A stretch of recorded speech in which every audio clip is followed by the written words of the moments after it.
வாசிக்கும்படியாக தெரிந்து கொண்ட வேத பகுதி 2 ராஜாக்களுடைய புஸ்தகம் 4வது அதிகாரம் அதனுடைய 3வது வசனத்தை வாசிங்க. அப்பொழுது அவன், நீ போய் உன்னுடைய அயல் வீட்டுக்காரர் எல்லாரிடத்திலும் அநேகம் வெறும் பாத்திரங்களை கேட்டு வாங்கி.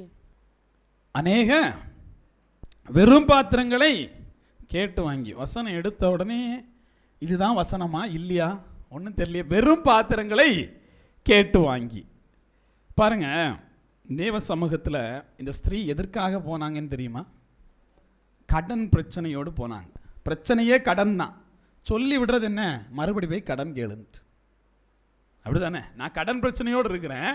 தேவ மனுஷன் எனக்கு என்ன பண்ணணும்? கடனை தீத்தோட கையில் பணம் தந்தா சரி, அதை பண்ணலை. சும்மா இருக்க சொன்னால் கூட ஓகே, நான் ப்ரேயர் பண்ணுறேன்னு சொன்னாலும் ஓகே. அடுத்த வேலை கொடுக்குறாரு. என்ன கொடுக்குறாரு? நீ அயல் வீட்டார்கிட்ட எல்லாம் போய் பாத்திரத்தை கேட்டு வாங்க. கேட்டு வாங்குறதுனா எப்படி? விலைக்கு வாங்குறதா? கடன் வாங்குறது தானே. இப்போ கடனோடு வந்தவனை மறுபடியும் என்ன சொன்னார்? போய் கடன் வாங்கு அப்படின்னார். இந்த இடத்துல தேவ சமூகத்தில் தேவன் உங்களிடத்தில் கேட்குற கேள்வி ஒன்று இருக்குது. என்ன தெரியுமா? உங்கள்கிட்ட என்ன இருக்குதுன்னு கேட்பார். தேவ மனுஷன் இந்த ஸ்திரீட்ட ஒரு கேள்வி கேட்ட போது என்ன இருக்கிறது அப்படின்னு கேட்டார். ஒன்றுமே இல்லாதனால தான் உங்கள்கிட்ட வந்திருக்கேன். ஆனால் கேள்விக்கு பதில் என்ன? என்ன இருக்குது? நான் ஆசீர்வதிக்கணும்னா, தேவன் உங்களை ஆசீர்வதிக்கணும்னா முதல் கேள்வி உங்கள்கிட்ட என்ன இருக்குது அப்படிங்கிறது தான். அந்த கேள்விக்கு அந்த ஸ்திரீ சொன்ன விடை தான். அதோட 2வது வசனத்தை வாசிங்க. எலிசா அவளை நோக்கி, நான் உனக்கு என்ன செய்ய வேண்டும்? வீட்டில் உன்னிடத்தில் என்ன இருக்கிறது சொல் என்றான். அதற்கு அவள், ஒரு குடம் எண்ணெயே அல்லாமல் உமது அடியாளுடைய வீட்டில் வேறொன்றும் இல்லை என்றாள். பாருங்க, ஒரு குடம் எண்ணெய் இல்லாமல் வேற ஒன்றும் என்கிட்ட இல்லை. இப்போ பாருங்க, ஒரு குடம் இருக்குது, அதில் என்ன இருக்குது? எண்ணெய் இருக்குது, வேற ஒன்றுமே இல்லை அப்படின்னு சொன்னோன்னே இங்கே எலிசாவுக்கு ஒன்று புரிய வருது. ஆசீர்வாதத்திற்கான பாத்திரம் இவங்க இல்லை. ஆசீர்வாதத்திற்கான பாத்திரம் இவங்க இல்லை. காரணம் என்ன? அங்கே என்ன இல்லை? எண்ணெய் குடம் முழுக்க இருக்கு. ஒரே ஒரு குடம் தான் இருக்கு. அற்புதத்தையும் அதிசயத்தையும் செய்ய அங்கே என்ன இல்லை? வாய்ப்பே இல்லை. எண்ணெய் இல்லாமல் இருந்துருச்சுன்னா அதில் எண்ணெய் வரட்டும்னு சொல்லிட்டு போயிடலாம். இங்கே என்ன பிரச்சனையாக இருக்குது? பாத்திரம் வேற ஒன்றுனாலும் நிரப்பப்பட்டிருக்கு. ஏற்கனவே நிரம்பி இருக்கக்கூடிய ஒரு பாத்திரத்தில் என்னால் என்ன பண்ண முடியாது? எந்த அற்புதத்தை நான் செய்ய போகிறதில்ல. அதனால் நீ போய் என்ன பண்ண, முதல்ல பாத்திரத்தை எல்லாம் கேட்டு வாங்கு அப்படின்ட்டார். இப்போ இங்கே என்ன பிரச்சனை? நிறைய பேர் ஆசீர்வாதத்தின் பாத்திரம் இல்லாமல் இருக்கும். பாத்திரம் இல்லாமல் போயிட்டு தேவ சமூகத்தில் போய் என்ன ஆசீர்வதின்னு சொன்னால், இதான் பாத்திரமே இல்லையா, நான் எப்படி ஆசீர்வதிக்கிறது? இல்லையா? கடன் பிரச்சனை மாறணும். வந்திருக்கவங்கள்ட்ட பார்த்து என்ன இருக்குது? ஒரு குடம் இருக்குது, அந்த குடம் நிறைய எண்ணெய் இருக்குது. அப்போ ஆசீர்வாதத்திற்கான பாத்திரம் இல்லை. அப்போ நீ போய் ஆசீர்வதிக்கப்படணும். உனக்கு என்ன தேவை? ஆசீர்வாதத்தின் பாத்திரம் தேவை. அதனால தான் சொல்லி விடுறாரு, நீ போய் என்ன பண்ணு? அயல் வீட்டுக்களுக்கெல்லாம் போய் பாத்திரத்தை வாங்கிட்டு வா. இப்போ இந்த ஸ்திரீ இந்த இடத்துல இந்த செயலை செய்யலைன்னா, பாத்திரத்தை வாங்கலன்னா ஆசீர்வாதம் உண்டா? இல்லை. அப்போ தேவ சமூகத்தில் நீங்கள் போய் ஒன்றை கேட்டால் அவர் உங்கள்கிட்ட ஒன்றை கேட்பார். நான் போய் தேவ சமூகத்தில் என்ன கேட்குறேன்? கடனை மாற்றுன்னு கேட்டால் அவர் சொல்கிறார், நீ போய் 4 பாத்திரத்தை கடன் வாங்கிட்டு வாங்குறார். இந்த வேலையை நான் செய்யாமல் ஆசீர்வதிக்கப்பட முடியாது. தேவ சமூகத்துக்கு போயிட்டேன் உடனே கொடுன்னு சொன்னால் கொடுக்க மாட்டார். நீ வேலை செஞ்சியா அதுக்கான கூலியை நான் தருவேன். இந்த ஸ்திரீ என்ன வேலை செஞ்சா அதற்கான கூலியை தான் பெற்றுக்கொண்டாள்னு வேதம் சொல்லுது இல்லையா? தேவ சமூகத்தில் எண்ணெயை நிறைய ஆக்கி விட்டாரா, பாத்திரத்தை நிறைய ஆக்கி விட்டாரா நீங்கள் பார்க்கணும் இல்லையா? எண்ணெயை ஜாஸ்தி ஆக்கி விட்டாரா, இல்லைன்னா பாத்திரத்தை ஜாஸ்தி ஆக்கி விட்டாராங்கிறத நீங்கள் பார்க்கணும். உதாரணத்துக்கு 2 பேர் கிளம்பிட்டீங்க. 2 பேர் கிளம்புறீங்க. 2 பேர் இப்படி வாரீங்க. தேவன் சொன்னார் போய் பாத்திரத்தை வாங்கிட்டு வாங்க. நான் ரொம்ப சோம்பேறியானவேன்னு வைங்களேன். நான் ஒரு 5 வீட்டில் போய் பாத்திரம் வாங்கிட்டு வந்தேன். ஒரு 5 வீட்டில் போய் 5 பாத்திரம் வாங்கிட்டு வந்தேன். இன்னொரு நபர் போய் 50 வீட்டில் போய் 50 பாத்திரம் வாங்கிட்டு வந்தார். பாத்திரம் வந்த பிற்பாடு என்ன சொன்னார்? இந்த குடத்தில் இருக்கக்கூடிய எண்ணெயை ஊற்று அப்படின்னாரு. ஊற்ற ஆரம்பிச்சாச்சு. இங்கே 5 குடம் நிறைஞ்சதுக்கப்புறம் என்ன இல்லை? ஊற்ற குடம் இல்லை. அங்கே 50 குடம் நிறைஞ்சதுக்கப்புறம் தான் ஊற்ற குடம் இல்லை. யார் எவ்வளவு கொடுக்குறீங்களோ அதற்கு ஏற்றவாறு தேவன் என்ன பண்ணுவார்? உங்களுக்கு திருப்பி கொடுப்பார். பாத்திரம் கம்மியாக கொண்டு போகிறது யார் தப்பு? உங்கள் தப்பு. தேவனுடைய ஆசீர்வாதம் குறைவாக இருக்குன்னா தேவனுக்காக நீங்கள் உழைச்சது அவ்வளோதான். தேவன் சொல்லிவிட்டார், அளவு சொல்லவே இல்லை. 100 வீட்டில் வாங்கிட்டு வா, 500 வீட்டில் வாங்கிட்டு வா, அது ஓம் பிரச்சனை. எவ்வளவு கொண்டு வந்தாலும் ஆசீர்வதிக்க தேவன் தயாராக இருக்கிறார். நான் 2 வீட்டுக்கு நடந்துட்டு ஆசீர்வாதம் கேட்டால் அதுக்கேற்ற ஆசீர்வாதம் தான் கிடைக்கும். நான் 50 வீட்டுக்கு நடந்து 50 பாத்திரத்தோடு வந்தேன்னா அதுக்கேற்ற ஆசீர்வாதம் கிடைக்கும். அப்போ தேவ சமூகத்தில் ஆசீர்வாதத்தின் அளவை முடிவு பண்ணுறது யாரு? நீங்கள் தான். நீங்கள் எப்படி ஆசீர்வதிக்கப்படணுங்கிறத தீர்மானிக்கிறதே நீங்கள் தான். உங்களுடைய கீழ்ப்படிதல் தான் முடிவு பண்ணுது நீங்கள் எப்படிப்பட்ட ஆசீர்வாதத்தை பெற போகிறீங்க அப்படின்ட்டு. பாருங்கள், இப்போ அவங்க வேலை, தேவன் சொல்லிட்டாரு போய் என்ன பண்ணு, பாத்திரத்தை கேட்டு வாங்கன்ட்டு. பாத்திரத்தை எல்லாம் கேட்டு வாங்கியாச்சு. இந்த ஸ்திரீக்கு ஒரு ஆசை இருந்துச்சு பாருங்க. 4:7 வாசிங்க. அவள் போய் தேவனுடைய மனுஷனுக்கு அதை அறிவித்தாள். அப்பொழுது அவன், நீ போய் அந்த எண்ணெயை விற்று உன் கடனை தீர்த்து மீந்ததை கொண்டு நீயும் உன் பிள்ளைகளும் ஜீவனம் பண்ணுங்கள் என்றான். இப்போ கடனை விற்கிறதுக்கு ஒரு 10 பாத்திரம் தேவைப்படுது. இவன் மொத்தமே 12 பாத்திரம் தான் வச்சுருந்தான்னு வைங்களேன். மிச்சம் 2 பாத்திரத்தில் என்ன பண்ணியிருக்கணும்? ஜீவனம் பண்ணியிருக்கணும். ஒருவேளை 20 பாத்திரம் கொண்டு வந்திருந்தா 10 பாத்திரத்தை கடனை மூட்டிட்டு மிச்சம் 10 பாத்திரத்தை என்ன பண்ணியிருந்துருக்கலாம்? சுகபோகமாக வாழ்ந்திருக்கலாம். அப்போ இது எதை குறித்தது? உங்களுடைய முயற்சியை குறித்தது. தேவ சமூகத்தில் நீங்கள் எப்படிப்பட்டவர்களோ, எப்படிப்பட்ட ஊழியம் செய்கிறீர்களோ, எப்படிப்பட்ட பிரயாசத்தை மேற்கொள்கிறீர்களோ அதற்கேற்ற ஆசீர்வாதத்தை பெற்றுக்கொள்வீங்க. இப்போ தேவனுக்கு இங்கே பார்க்குறவங்களும் வந்துடுங்க, எத்தனை பாத்திரத்தோடு வந்துடுங்க. சிலர்லாம் பாத்திரமே இல்லாமல் வந்துருக்கிறீங்க, சிலர்லாம் பாத்திரமே இல்லை. ஆனால் தேவனை ஆசீர்வதியும். அவர் என்னைக்கோ சொல்லிட்டார் போய் பாத்திரம் வாங்கிட்டு வான்ட்டு. நமக்கு பாத்திரம் வாங்க போக்கு மனசு இல்லை இல்லையா? பாத்திரம் வாங்க போக்கு ஆசீர்வாதத்தின் பாத்திரத்தை கொண்டு வரதுக்கு மனசு இல்லை. சும்மா சும்மா வந்துட்டு போயிட்டு இருக்கோம். 6வது வசனத்தை வாசிங்க. அந்த பாத்திரங்கள் நிறைந்தபின் அவள் தன் மகன் ஒருவனை நோக்கி, இன்னும் ஒரு பாத்திரம் கொண்டு வா என்றாள். அதற்கு அவன், வேறே பாத்திரம் இல்லை என்றான். அப்பொழுது எண்ணெய் நின்று போயிற்று. இப்போ புரியுதா உங்களுக்கு? அவளுக்கு ஆசை இருக்கு, வேற ஒரு பாத்திரம் கொண்டு வா. இதை எப்போ முடிவு பண்ணியிருக்கணும்? எண்ணெய் ஊற்ற ஆரம்பிக்க முன்னாடி முடிவு பண்ணியிருக்கணும். தேவன் ஆசீர்வதிக்க தீர்மானிச்சிட்டாருன்னா அதுக்கு முன்னாடி வரைக்கும் என்ன வேலை பார்த்தீங்களோ அவ்வளோதான். அவங்களுக்கு தெரியாது இல்லை, இப்படி தான் அவர் அற்புதத்தை செய்ய போகிறாருன்னே தெரியாது. ஏதோ பாத்திரம் கேட்குறாரேன்னு சொல்லிட்டு கொஞ்சம் பாத்திரத்தை வாங்கிட்டு வந்துட்டாங்க. இப்போ தான் தெரியுது இந்த எண்ணெய் என்ன செய்யாது, குறையவே செய்யாது. தேவன்கிட்ட ஆசீர்வாதம் குறையவே இல்லை. ஆனால் பெற்றுக்கொள்ள பாத்திரம் நம்ம வீட்டில் இருக்கான்னு தான் முக்கியம். இப்போ ஊற்றிட்டே இருக்கும்போது வேற ஏதாவது பாத்திரம் கொண்டு வாடான்னு பிள்ளைகிட்ட கேட்கும்போது, இல்லை நம்ம பார்த்த வேலை அவ்வளோதான், நம்ம பார்த்த வேலை அவ்வளோதான், வேற பாத்திரம் இல்லை. வேற பாத்திரம் இல்லைன்னு தெரிஞ்ச உடனே எண்ணெய் நின்று போயிட்டு. இங்கே வந்திருக்கக்கூடிய தேவ பிள்ளைகள், ஆசீர்வாதம் உங்களுக்கு குறைவாக இருக்குதுன்னா குறைவான பாத்திரத்தை வச்சுக்கிட்டு இருக்கிறீங்க. ஆசீர்வாதம் நிறைவாக இருக்குன்னா நிறைவான பாத்திரத்தை வச்சுட்டு இருக்கிறீங்க. பாத்திரம் சும்மா கிடைக்காது, இறங்கி நடக்கணும். தேவனுக்காக இறங்கி நடந்து தான் நீங்கள் பாத்திரத்தை பெற்றுக்கொண்டு வர முடியும். நீங்கள் பெற்றுக்கொண்டு வரக்கூடிய ஒவ்வொரு பாத்திரத்திற்கும் என் தேவன் ஆசீர்வாதத்தை வச்சிருக்கிறார். ஒரு பாத்திரம் நீங்கள் கொடுத்தாலும் அதுக்கு ஆசீர்வாதம் உண்டு. 10 பாத்திரம் கொடுத்தாலும் ஆசீர்வாதம் உண்டு. 100 பாத்திரம் கொடுத்தாலும் ஆசீர்வாதம் உண்டு. எவ்வளவு பாத்திரத்தோட போனன்னு நீங்கள் தான் முடிவு பண்ணணும். அப்போ தேவ சமூகத்தில் ஒருவர் ஆசீர்வாதத்துக்கு வந்துன்னா தேவன் முதல்ல என்ன தெரியுமா கேட்பாரு? உன்கிட்ட என்ன இருக்குன்னு கேட்பார். தேவன் பார்த்துட்டு ஒன்றும் இல்லைன்னா முதல்ல என்ன சொல்லுவார் தெரியுமா? உன்னோட கெப்பாசிட்டியை, நான் ஆசீர்வாதத்தை கொடுக்கணும்னா 10க்கு 10 ரூம் இருக்குது. அப்போ அவர் எதிர்பார்க்குறது ஒரு 100 ரூம் இதே மாதிரி வேணும்னு எதிர்பார்த்தா கேட்பார் இல்லையா? அப்போ அதுக்கு பேர் என்னது? அளவை கூட்ட சொல்லுவார். உன்னோட கெப்பாசிட்டியை வளர்த்துக்கம்பார். நான் திடீர்னு 10 லட்சத்தை கொடுத்தா நீ பாவத்தில் விழுந்துடக்கூடாது. அதுக்கேற்ற மாதிரி உன்னை நீ வளர்த்துக்கணும். அதுக்கேற்ற மாதிரி நீ உன்னை பக்குவப்படுத்தினா இந்த 10 லட்சத்தை கொடுப்பேன். ஆனால் நீ பக்குவப்பட்டிருக்கனா நான் 10 கோடியும் கொடுப்பேன். எப்படி தேவன் சொல்கிறார் புரியுது உங்களுக்கு? அப்போ தேவ சமூகத்தின் முதல் அவர் சொல்கிறது உன்னை வளர்த்துக்கன்னு சொல்லி அனுப்பினார். அந்த ஸ்திரீ போச்சு பாருங்க, போய் தன்னை வளர்த்துக்கிட்டு வந்துச்சு. ஆசீர்வாதத்திற்கான பாத்திரமாக வளர்த்துக்கிட்டு. இங்கே நிறைய பேர் இருக்கும், என்னில் எந்த மாற்றமும் நான் ஏற்படுத்த மாட்டேன், தேவன் எல்லாத்தையும் மாற்றிடணும்னு நினச்சா அது என்ன செய்யாது, ஒருபோதும் நடக்காது.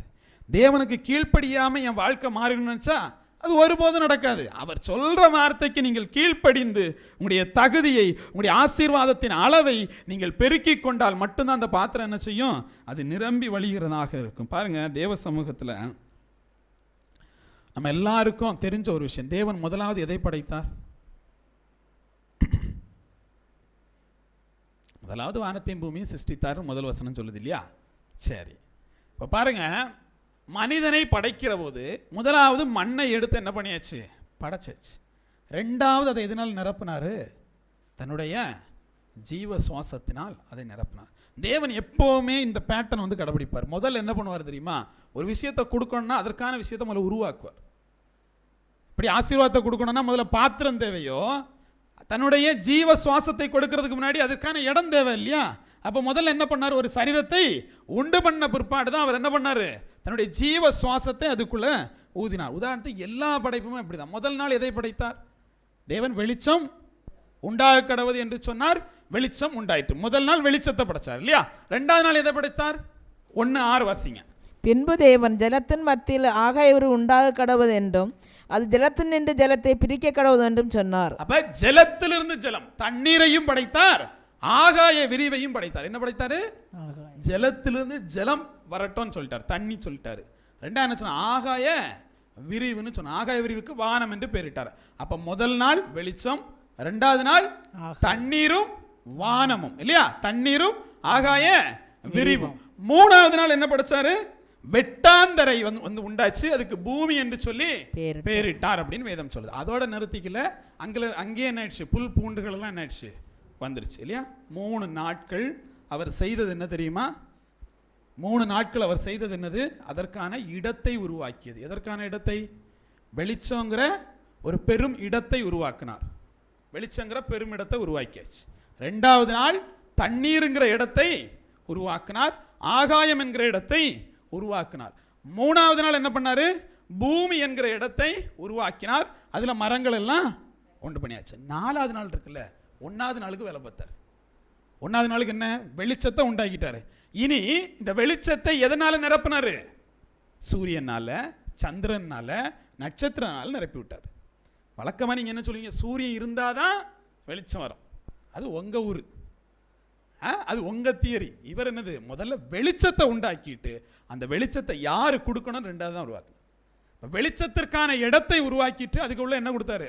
சூரியன் நீ போ, சந்திரன் நீ போ, இன்னிலேருந்து வெளிச்சம் கொடுப்ப. நட்சத்திரம் நீ போ, இன்னிலேருந்து நீங்க என்ன பண்ணுவீங்க? வெளிச்சம் கொடுப்பீங்க. அடுத்தது என்னது? ரெண்டாவது நாள் என்ன உண்டாக்குனாருன்னு சொன்னோம்? தண்ணீரையும் ஆகாய விரிவையும். அப்ப அப்படி 5வது நாள் என்ன உருவாக்கி இருப்பார் நினைக்கிறீங்க? இந்த ஆகாயத்தில் என்ன பறக்கணும்? பறவைகள் பறக்கணும். பறவைகளை உண்டாக்கினார். இந்த தண்ணியில் என்ன வேணும்? மீன்கள் வேணும். மீன்களை உருவாக்கினார். அப்போ முதல்ல இடத்தை உருவாக்கிறாரு, அப்புறம் தான் அதில் வாழக்கூடியவர்கள் என்ன பண்ணுறாரு? உருவாக்குறாரு. அதே மாதிரி 3வது நாள் என்னது? பூமியையும் அதில் மரங்கள் வந்துருச்சு. இப்போ இந்த பூமியில் 6வது நாள் அவர் எதை உண்டாக்குனாரு? மிருகங்கள் எல்லாம் உண்டாக்குனார் இல்லையா? பூமியில் வாழக்கூடிய மிருகங்களை உண்டாக்குனார்.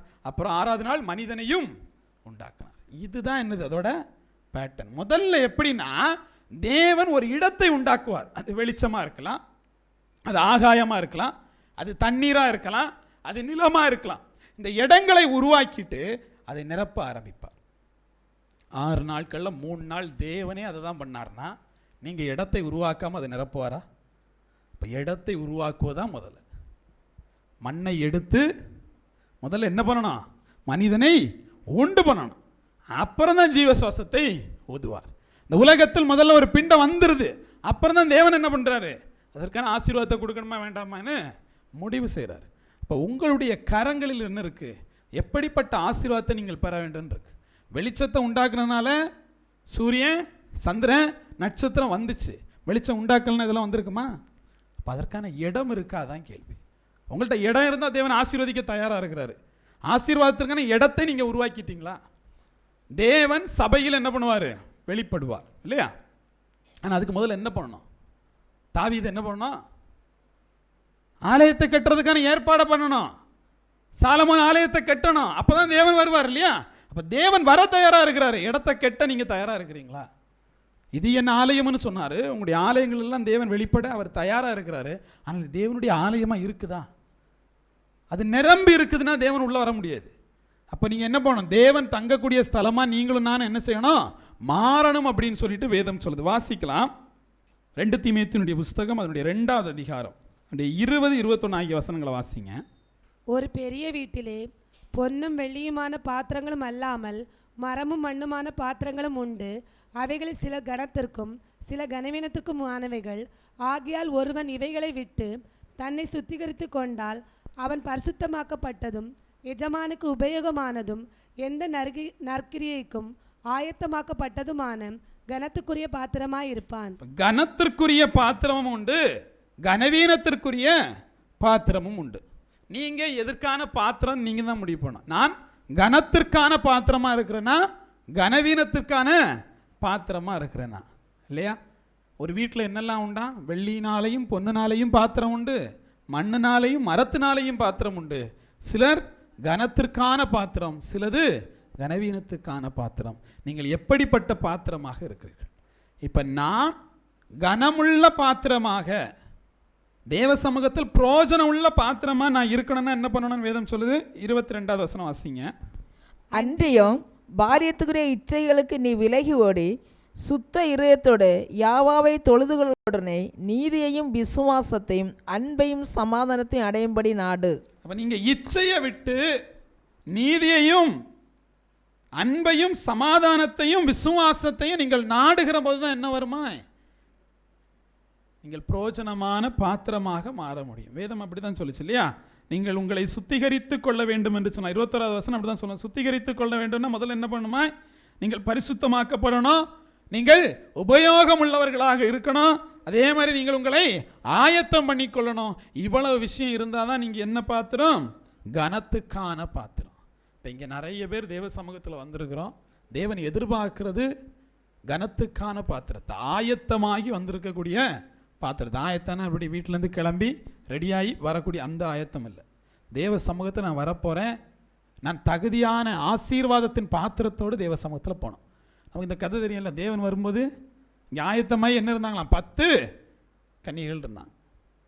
10 கன்னிகளும் ஆயத்தமானாங்களா? ஆமாம், ஆயத்தமானாங்க. ஆனால் அதில் 5 பேர் எப்படிப்பட்டவனாக இருந்தான்? புத்தி இல்லாதவனாக இருந்தான். புத்திங்கிறது இல்லை. அப்போ தேவ சமூகத்தில் ஆசீர்வாதத்தை பெறுவது என்பது அது புத்தி சார்ந்த விஷயம். எல்லாரும் பெற்ற முடியாது. அறிவாளி பெற்றிட முடியாது, ஆனால் புத்திசாலி பெற்ற முடியும் இல்லையா? புத்திசாலி என்ன பண்ணிட முடியும்? பெற்ற முடியும். அப்போ இதெல்லாம் மனது சார்ந்த விஷயம். எது சார்ந்த விஷயம்? மனது சார்ந்த விஷயம். தேவ சமூகத்தில் உன்னை பெறுவது என்பது மனது சார்ந்த விஷயம். அப்போ அதை எப்படி பெறணுங்கிறத நீங்கள் கொஞ்சம் கொஞ்சமாக படிக்கலை அப்படின்னா நீங்கள் தேவ சமூகத்தில் இப்படியே இருந்துருவீங்க. எப்படி? கனவீனமான பாத்திரமாக டெய்லி வரணும், உட்காரணும், போகணும். இப்போ கனமுள்ள பாத்திரமாக நம்ம மாறணும்னா ஆயத்தம் நம்ம இடத்துல இருக்கணும், பரிசுத்தம் நம்ம இடத்துல இருக்கணும், உபயோகப்படக்கூடிய பாத்திரமாக நம்ம என்ன செய்யணும்? இருக்கணும். ஒரு பாத்திரம் நிறைய எண்ணெய் இருந்து இல்லையா, அது அதுக்கப்புறம் உபயோகம் உண்டா? ஒரு பாத்திரம் நிறைய எண்ணெய் இருந்துச்சு. இப்போ என்ன பண்ணார்? அந்த கடனை தீர்ப்பதுக்கு உபயோகம் உள்ள பாத்திரம் அங்கே தேவைப்பட்டுச்சு. பாத்திரம் நின்றுச்சு, எண்ணெய் நின்றுச்சு. உங்களுக்கு புரியுது இல்லையா? தேவ சமூகத்தில் முதல்ல வரும்போது தேவன் உங்களை ஆசீர்வதித்தார்ல, விசுவாசம் நின்றுச்சு, ஆசீர்வாதம் நின்றுச்சு. தேவனை கீழ்ப்படியக்கூடிய கீழ்ப்படிதல் நின்றுச்சு, ஆசீர்வாதம் நின்றுச்சு. தேவ சமூகத்தில் எப்போவுமே ஒன்றை புரிஞ்சுக்கணும், கீழ்ப்படிதலுங்கிறது ரொம்ப முக்கியமானது. தேவன் யார் மூலமாக உங்கள்கிட்ட என்ன பண்ணுவார்? தேவ வார்த்தை என்ன பண்ணுவார்? சொல்லிடுவார். எனக்கு நீங்கள் சொல்கிறதா, உங்களுக்கு அவங்க சொல்கிறதா? இதுவே பெரும் பிரச்சனையாக இருக்குது. தேவன் யாரை கொண்டு பேசினா, சிறு பிள்ளையை கொண்டு பேசினா அதுக்கு என்ன செய்யணும்? கீழ்ப்படிந்தான் ஆகணும். ஏன்? அது தேவனுடைய வார்த்தையாக நீங்கள் ஏற்றுக்கொண்டால் மட்டும்தான் நீங்கள் என்ன பண்ண முடியும்? ஆசீர்வதிக்க முடியும். இருந்தாலும் இவங்க என்கிட்ட எப்படி பேசிட்டாங்களே அப்படின்னு நினச்சிங்கன்னா வாழ்க்கையில் என்ன முடியாது? உபயோகம் உள்ள பாத்திரமாக நீங்களும் நான் என்ன பண்ண முடியாது? மாற முடியாது. பாருங்க, தேவ சமூகத்தில் நீங்கள் ஆசீர்வாதத்தை பெற வேண்டும் என்று சொன்னால் முதலாவது பெற வேண்டியது கீழ்ப்படிதலை. அது எது சார்ந்த விஷயம்? மனது சார்ந்த விஷயம். ரெண்டாவது விசுவாசத்தை. அது எது சார்ந்த விஷயம்? அது மனது சார்ந்த விஷயம். இது எல்லாமே ஆசீர்வாதமும் மனசும் தான் கனெக்டாக இருக்கு. நீங்கள் உடல் உழைப்பை போட்டு எது பண்ணாலும் மனசு சுத்தம் இல்லைன்னா ஒன்றும் இல்லை. தேவ சமூகத்தில் வந்து உட்காந்துருக்கீங்க, உடல் உழைப்பு, மனசு தேவன்ட்ட இல்லை, என்ன இல்லை? ஒரு ஆசீர்வாதமும் இல்லை. இப்போ மனசுலேருந்து முதல்ல என்ன பண்ணோம்? ரெடி பண்ணணும். எல்லாரும் எதுக்கு வேலைக்கு போகிறீங்க? பணம் சம்பாதிக்க. பணம் சம்பாதிப்பதற்காக நீங்கள் வேலைக்கு போகிறீங்க. ஆனால் பணம் அடைவது தான் உங்கள் நோக்கமானு யோசித்து பாருங்கள். ஒருவேளை நாளையிலேருந்து பணம் யார் யார் வீட்டில் இருக்கோ அவங்க வீட்டில் சாவு வந்துடும். பணம் வேணுமா உங்களுக்கு? நீ வேணான்னு ஆயிரும். அப்போ உங்களுக்கு தேவை பணம் இல்லை. அந்த பணத்தினால் நான் விரும்பக்கூடியதை செய்து நான் சந்தோஷமாக இருப்பேன். எனக்கு பணம் தான் வேணும்னா நான் சாவு வந்தாலும் தான் வாங்கிப்பேன். அது இல்லை. அப்போ எனக்கு இந்த பணத்தின் மூலமாக ஒன்று தேவைப்படுது. என்ன தேவைப்படுது? ஒரு சந்தோஷம் தேவைப்படுது. இப்போ கார் வந்தோடனே சந்தோஷம் வராது, மனதில் தான் சந்தோஷம் வரும். பணம் வந்தோடனே சந்தோஷம் வராது, மனதில் தான் சந்தோஷம் வரும். நான் என்ன நம்புகிறேன்? பணம் சம்பாதிச்சா நான் நினைக்கிறதெல்லாம் பண்ணி சந்தோஷமாக இருக்கலான்ட்டு. இப்போ பணம் வீட்டுக்கு வந்துச்சு, ஒன்றும் கிடைக்கலன்னா ஓ பணத்தினால சந்தோஷம் வராதோ, சரி ஒரு அழகான பொண்ணை, எப்படி ஒரு அழகான பையனை கல்யாணம் பண்ணிட்டேன்னா வாழ்க்கை துணையாக இருந்தால் நான் சந்தோஷமாக இருப்பேன்னு தீர்மானிச்சிடுறேன் இல்லையா? சந்தோஷமாக இருப்பேன்னு தீர்மானிச்சிருப்பேன். இப்போ கல்யாணம் கட்டிட்டு வந்து அடுத்த நாள் பக்கவாதம் வந்து படுத்துருச்சு, திருப்தி அடைஞ்சிருவீங்களா? ஏன்? அப்போ சந்தோஷம் என்பது அழகான ஆணோ பெண்ணோ வாழ்க்கை துணையோ அல்ல, அது சந்தோஷம். அது வேற. ஏன்னா நான் இந்த அழகை நம்பினேன், இப்போ அது பக்கவாதம் வந்துச்சுன்னா என் ஆசை நிறைவேறல, சந்தோஷம் கிடைக்கல. பணம் வீட்டுக்கு வந்துச்சு ஆனால் சந்தோஷம் கிடைக்கல, நான் திருப்தி அடையல. அப்போ நீங்கள்லாம் தேடுறது பணத்தையோ பொருளையோ மனிதரையோ அல்ல, நீங்கள் தேடுவது சந்தோஷத்தை. ஆனால் உங்களுக்கு தெரியாமல் தேடிட்டு இருக்கிறீங்க. அது பொருளாலோ பணத்தாலோ கிடைக்காது, அது தேவனிடத்திலிருந்து தான் கிடைக்கும். நமக்கு புரியறதுக்கு வருஷம் ஆகும். எப்போ? படுக்கையில் படுக்கும்போது இந்த பணம் வேலை பார்க்காது. படுக்கையில் படுத்திருக்கும் போது நம்ம சேர்த்து வச்ச மனிதர்கள் வேலை பார்க்க மாட்டான். அப்போ படுத்துட்டு யோசிப்போம், சந்தோஷம் இதெல்லாம் இல்லை. படுக்கையில் படுத்துட்டும் தேவனோடு சஞ்சரித்து எடுத்துக்கொள்ளப்பட முடியும். அப்போ இது மனது சார்ந்த விஷயம், இந்த உலக பொருட்கள் சார்ந்த விஷயம் இல்லை சந்தோஷம். அப்போ இதுல இருந்தே நீங்கள் விடுபடலைன்னா இன்னும் நீங்கள் தேவ சமூகத்திலே வரல. எத்தனை பேர் பணத்தை குறித்து யோசிச்சுட்டு இருக்கிறீங்களோ, எத்தனை பேர் மனிதர்கள் பின்னாடி போய்கிட்டு இருக்கிறீங்களோ, எத்தனை பேர் இந்த உலகத்தின் மீது இச்சை வச்சிருக்கிறீங்களோ, இன்னும் நீங்கள் என்ன பண்ணல, தேவன் பக்கத்தில் ஒரு இன்ச்சு நகரலை. அதான் உண்மை. அப்போ சந்தோஷம் எங்கே கிடைக்கும்? தேவ சமூகத்தில் கிடைக்கும். பணத்தால் பொருளால் கொடுக்க முடியாத சந்தோஷத்தை என் தேவன் உங்களுக்கு கொடுப்பார். அதை வாங்கி கொள்ள பாத்திரம் வேணும். நீங்கள் நினைக்கிறீங்க லட்சக்கணக்கில் பணம் வந்துச்சுன்னா நீங்கள் நல்லா இருப்பீங்கன்னு நினைக்கிறீங்க, அப்படி தானே? இல்லவே இல்லைங்க.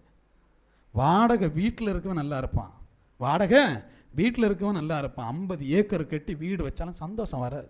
ஏன்னா அது இடம் சார்ந்த விஷயம் இல்லை, அது மனம் சார்ந்த விஷயம். லட்சக்கணக்கில் கோடிக்கணக்கில் பணம் இருக்கும், ஆனால் என்ன இருக்காது? சமாதானமும் இருக்காது, சந்தோஷமும் இருக்காது. ஆனால் ஒரு காசும் இருக்காது, ஆனால் அவன்கிட்ட சந்தோஷம் இருக்கு. ஏன்? சந்தோஷம் என்பது மனம் சார்ந்த விஷயம். இன்னும் பணத்தினால் சந்தோஷத்தை பெற்றுட முடியும்னு நினைக்கிறீங்கன்னா உங்களை நீங்களே ஏமாத்துறீங்க. இன்னும் மனிதர்களால் எனக்கு சந்தோஷத்தை கொடுத்துட முடியும்னு நினைக்கிறீங்கன்னா உங்களை நீங்களே ஏமாத்துறீங்க. அப்போ இங்கே சரி பண்ண வேண்டியது என்னவா இருக்கு? மனதையா இருக்கு இல்லையா? பாருங்க, தேவ சமூகத்தில் ஆதாமை படைத்தார். எத்தனாவது நாள் படைச்சாரு? 6வது நாள் ஆதாமை படைச்சாச்சு. அடுத்த நாள் அவன் பண்ண வேலை என்ன? ஆதாமை படைத்த அடுத்த நாள் ஆதாம் பண்ண வேலை என்ன? ஓய்ந்திருந்தான். என்ன பண்ணா? ஓய்ந்திருந்தான். தேவன் 6 நாள் வேலை பார்த்துட்டு 7வது நாள் என்ன பண்ணாரு? ஓய்ந்திருந்தாரு. ஆதாம் முதல் நாள் என்னதான் பண்ணா? ஓய்ந்திருந்தான். தேவ சமூகத்தில் முதல் கனம் யாருக்கு தான் கொடுக்கணும்? தேவனுக்கு தான் கொடுக்கணும். உன்னை படைச்சு விட்டது உன் வேலையை பார்க்கறதுக்கு இல்லை. அங்கே இருக்கிறதெல்லாம் உனக்கு தான். மரம் செடி கொடை பறவை பூண்டு எல்லாம் உனக்கு தான். ஆனால் எல்லாம் கண்ணு முன்னாடி இருக்கணும். நீ தேவனுக்காக காத்திருந்து அதை அனுபவிச்சுக்கலாம். அப்போ முதன்மை நீ எங்கே கொடுக்கணும்? தேவனுக்கு கொடுக்கணும். படைச்சு விட்ட முதல் நாள் அவனுக்கு ஒரு பரீட்சை. நீ தேவ சமூகத்தில் காத்திருன்ட்டார். இது ஓய்வு நாள், நீ ஓய்ந்திருன்ட்டார். அன்னைக்கு தான் வந்திருக்கான். ஐயா ஜாலின்னு ஓடி போய் என்ன பண்ணல, யானை சிங்கம் புலின்னு பார்க்க போகல, அமைதியாக தேவ சமூகத்தில் உட்கார்ந்துருந்தான். ஏன்னா தேவன் கொடுத்த கட்டளை அது. அப்போ நம்ம முதல்ல என்ன படிச்சுக்கணும்? அவ்வளோ பெரிய ஆசீர்வாதம் நமக்கு என்னைக்கு இருக்கு? அடுத்த நாள்லேருந்து இருக்கு, 2வது நாள்லேருந்து இருக்கு. ஆனால் இன்னைக்கு நாம் என்னது? தேவன் சொன்ன ஓய்வு நாளை நான் என்ன செய்யணும்? கடைபிடிக்கணும். என் தேவனுக்கான ஓய்வு நாள் அது. அதனால நான் என்ன பண்ணணும்? இப்போ தான் பூமிக்கு வந்திருக்கேன், 2 நாள் கழித்து ஓய்வு நாள் ஆசரிக்கிறேனே, வாய்ப்பு இல்லை. இன்னைக்கு நம்ம நிறைய பேர் ஓய்வு நாளில் எல்லா வேலையும் பார்ப்போம், நான் உட்பட. அப்போ நம்ம இதுலேருந்து என்ன புரிஞ்சுக்கணும்னா, தேவனுக்கு முதன்மை கொடுக்காம நீங்கள் எதையும் பெற்றுக்கொள்ள முடியாது. ஆதாம படைச்சு விட்டுட்டு சொன்னார், அதில் ஓய்ந்துருன்ட்டார். சுத்தி பொருட்கள், சுத்தி மிருகங்கள் எதையுமே பார்த்ததில்ல. பிறந்த பிள்ளை எப்படி இருக்கும்? ஓடுவோம் சாடுவோம், ஒன்றும் இல்லை, அமைதியாக உட்காருன்ட்டார். பாப்பா பிறந்த பிள்ளை எப்படா ஓடும் சாடும் அடுத்து அவங்க அந்த கவலை அவங்களுக்கு. மூஞ்ச பார்த்தோன்னே ரியாக்ஷன் எனக்கு புரிஞ்சிச்சு. என்னன்னு பார்த்தீங்கன்னா, உங்களுக்கு முன்னாடி எல்லா ஆசீர்வாதமும் இருக்குது, அமைதியாக இருந்தோன்னா அதை விட கொடுமை ஒன்று உண்டு இல்லையா?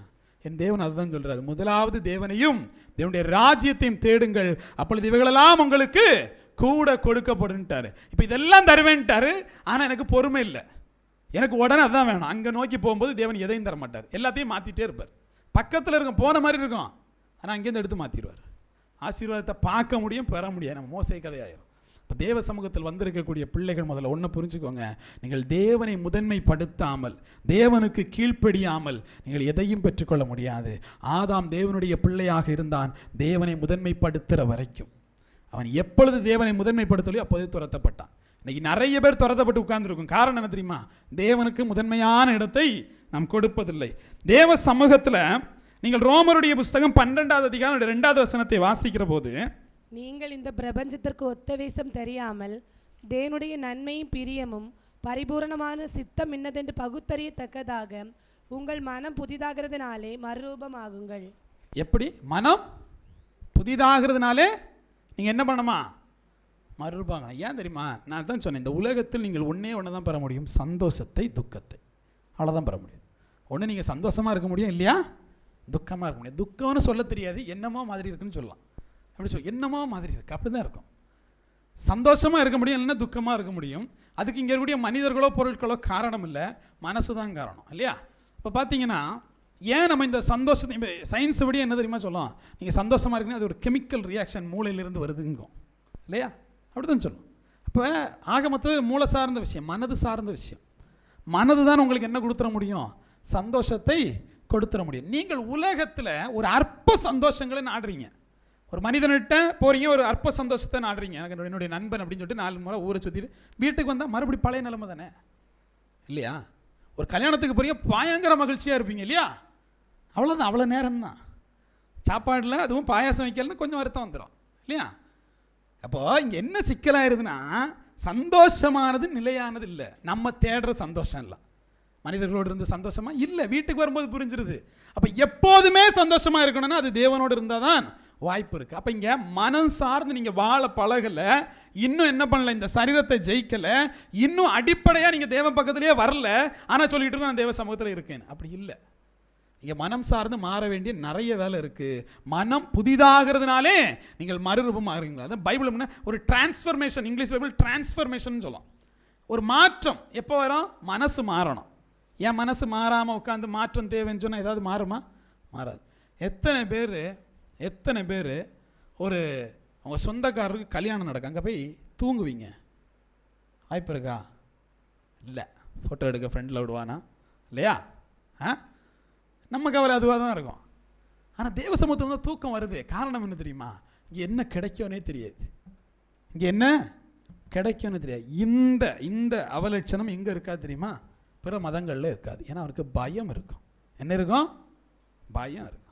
இங்கே தேவன் என்ன பண்ணிடுவார் அப்படின்ட்டு. நான் பைபிள் வேறு கிருபையின் காலம்னு சொல்லிச்சு. உடனே அடிக்க மாட்டேன், வச்சு தான் அடிப்பேன்ட்டார், இல்லையா? பொறுமையாக உட்காந்து எல்லாத்துக்கான அடியை வாங்கிக்கேன்ட்டார். அதனால உள்ள சிக்கல் இது. இப்போ நம்ம இங்கே இருக்கிறோம், ஒரு ஆள் தூங்குறவங்க செத்து போயிட்டா என்ன நடக்கும்? அப்படி தானே, கஷ்டமாக போய் பயம் வந்துடும். தூங்கிடவே கூடாது. நைட்டெல்லாம் நல்லா தூங்கிட்டு போவோம். இல்லை என்ன பண்ணுவோம், கையில் கொஞ்சம் தண்ணி எடுத்துகிட்டு போவோம். தூக்கம் வந்தால் கண்ணில் ஊற்றிப்போம், இல்லையா? ஏன்? பயத்தினால். என் தேவன் பயத்தினால் அதை எதிர்பார்க்கவே இல்லை. உங்கள்கிட்ட மனசார அதை எதிர்பார்க்குறார். மன மாற்றத்தின் மூலமாக, மனம் புதிதாகிறது மூலமாக அந்த கீழ்ப்படிதலை என் தேவன் எதிர்பார்க்குறார். ஆனால் இங்கே என்ன பிரச்சனை தெரியுமா? என் மனசு புதுசே ஆகலை. மனம் திரும்பாமல் நீங்கள் போய் ஞானஸ்தானம் எடுத்தீங்கன்னா அது ஞானஸ்தானம் இல்லை.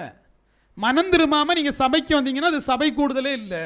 அப்போ மனம் திரும்புதல் இல்லாமல் இங்கே எதுவும் இல்லை. மனுஷனை கொண்டு உட்கார வச்சிட முடியும், மனசை உட்கார வைக்க முடியாது. நான் இங்கே பேசிகிட்டு இருக்கிறேன், மனிதர்கள் இங்கே இருக்கிறீங்க, உங்கள் மனசு இங்கே இல்லைன்னா இல்லை. சபையில் எத்தனை பேருக்கு மனசு இருக்குது? எத்தனை பேர் செய்திக்குள்ளாடி இருக்கிறோம்? இல்லை. இந்த இதில் காலையில் 8 மணிக்கு நான் வந்ததுலேருந்து இது வரைக்கும் என் மனது சபையை விட்டு வெளியே போகலன்னு சொல்லக்கூடிய ஒரு ஆள் ஏன் இல்லை தெரியுமா? இன்னும் என் மனது என் கட்டுப்பாட்டிலே இல்லை. இன்னும் என் மனம் என் தேவனை ஆராதிக்கவே ஆரம்பிக்கலை. கடவுள் யாரு அப்படிங்கிற இடத்துக்கு நான் போக ஆரம்பிக்கலை. உண்மையிலேயே நீங்கள் தேவ சமூகத்தை உணர்ந்து விட்டீர்கள் என்று சொன்னால், மனதினூடாக ஆராதிக்க ஆரம்பிச்சிட்டிங்கன்னா தேவ சமூகத்தில் வரும்போது சந்தோஷம் இருக்கும். தேவ சமூகத்தில் வரும்போது ஒரு சந்தோஷம் இருக்கும். இப்போ பேசும்போது நமக்கு பேச முடிக்க தோணாது. ஏன்? மனதார நீங்கள் தேவ சமூகத்திலிருந்து வேதத்தை குறித்து பேசுகிற போது. ஆனால் கேட்கும்போது மனசு காயுதுன்னா அந்த மனசுக்கு தேவ வார்த்தையில் அது வேற ஏதோ ஒன்று நாடிட்டு இருக்கு, அது வெளியே இருக்கு. உங்கள் மனசு தேடுற ஒரு விஷயம் வெளியே இருக்கு, அதனால் அது வெளியே சிந்திச்சுக்கிட்டு இருக்கு. இப்படிப்பட்ட உங்களை தேவன் ஆசீர்வாதிப்பார்னு நினைச்சிங்கன்னா அது தப்பு. அது இல்லை, யாருக்கும் இல்லை. விதவையை கூட்டு வந்தோன்னா கருணைப்பட்டு எதையும் கொடுக்கல, செஞ்சுட்டு வான்னாரு. செய்யாமல் ஆசீர்வாதம் கொடுன்னு சொன்னால் நடக்காது. காலியான பாத்திரத்தை கேட்டு வாங்காமல் இருந்திருந்தா அந்த கடன் அங்கே தீர்ந்திருக்காது. அப்போ தேவனுக்கு கீழ்ப்படியாமல் நீங்கள் தேவ சமூகத்தில் எதையும் என்ன பண்ண முடியாது, பெற்றுக்கொள்ள முடியாது. அப்போ மனம் இங்கே என்ன செய்யணும்? புதிதாக்கணும். மனம் புதிதாக்குறதுன்னு எப்படி தெரியுமா? நேத்தைக்கு நான் அடிச்சு போட்டான் அப்படிங்கிறது மனசில் இருந்துச்சுன்னா இன்னைக்கு நேத்தையிலே தான் நான் நிற்பேன். புரியுதா உங்களுக்கு? இன்னைக்கு நேத்தையிலே தான் நிற்பேன். இன்னைக்குள்ள வாழ்க்கை எனக்கு வாழ முடியாது. என் முன்னாடி யாரோ ஒரு ஆள் வராங்க, வந்து நிற்கிறாங்க. இவர்கள் நேத்தைக்கு செய்ததை நினச்சேன்னா நான் நேத்தையில் தான் நிற்கிறேன். இன்னைய தினத்தை என்னால் என்ன செய்ய முடியாது, வாழ முடியாது. அப்போ என் மனசு புதிதாகலை, நேத்தைக்குள்ள நினைவிலேயே நிற்குது. அது அந்த இடத்துல தான் நிற்குது.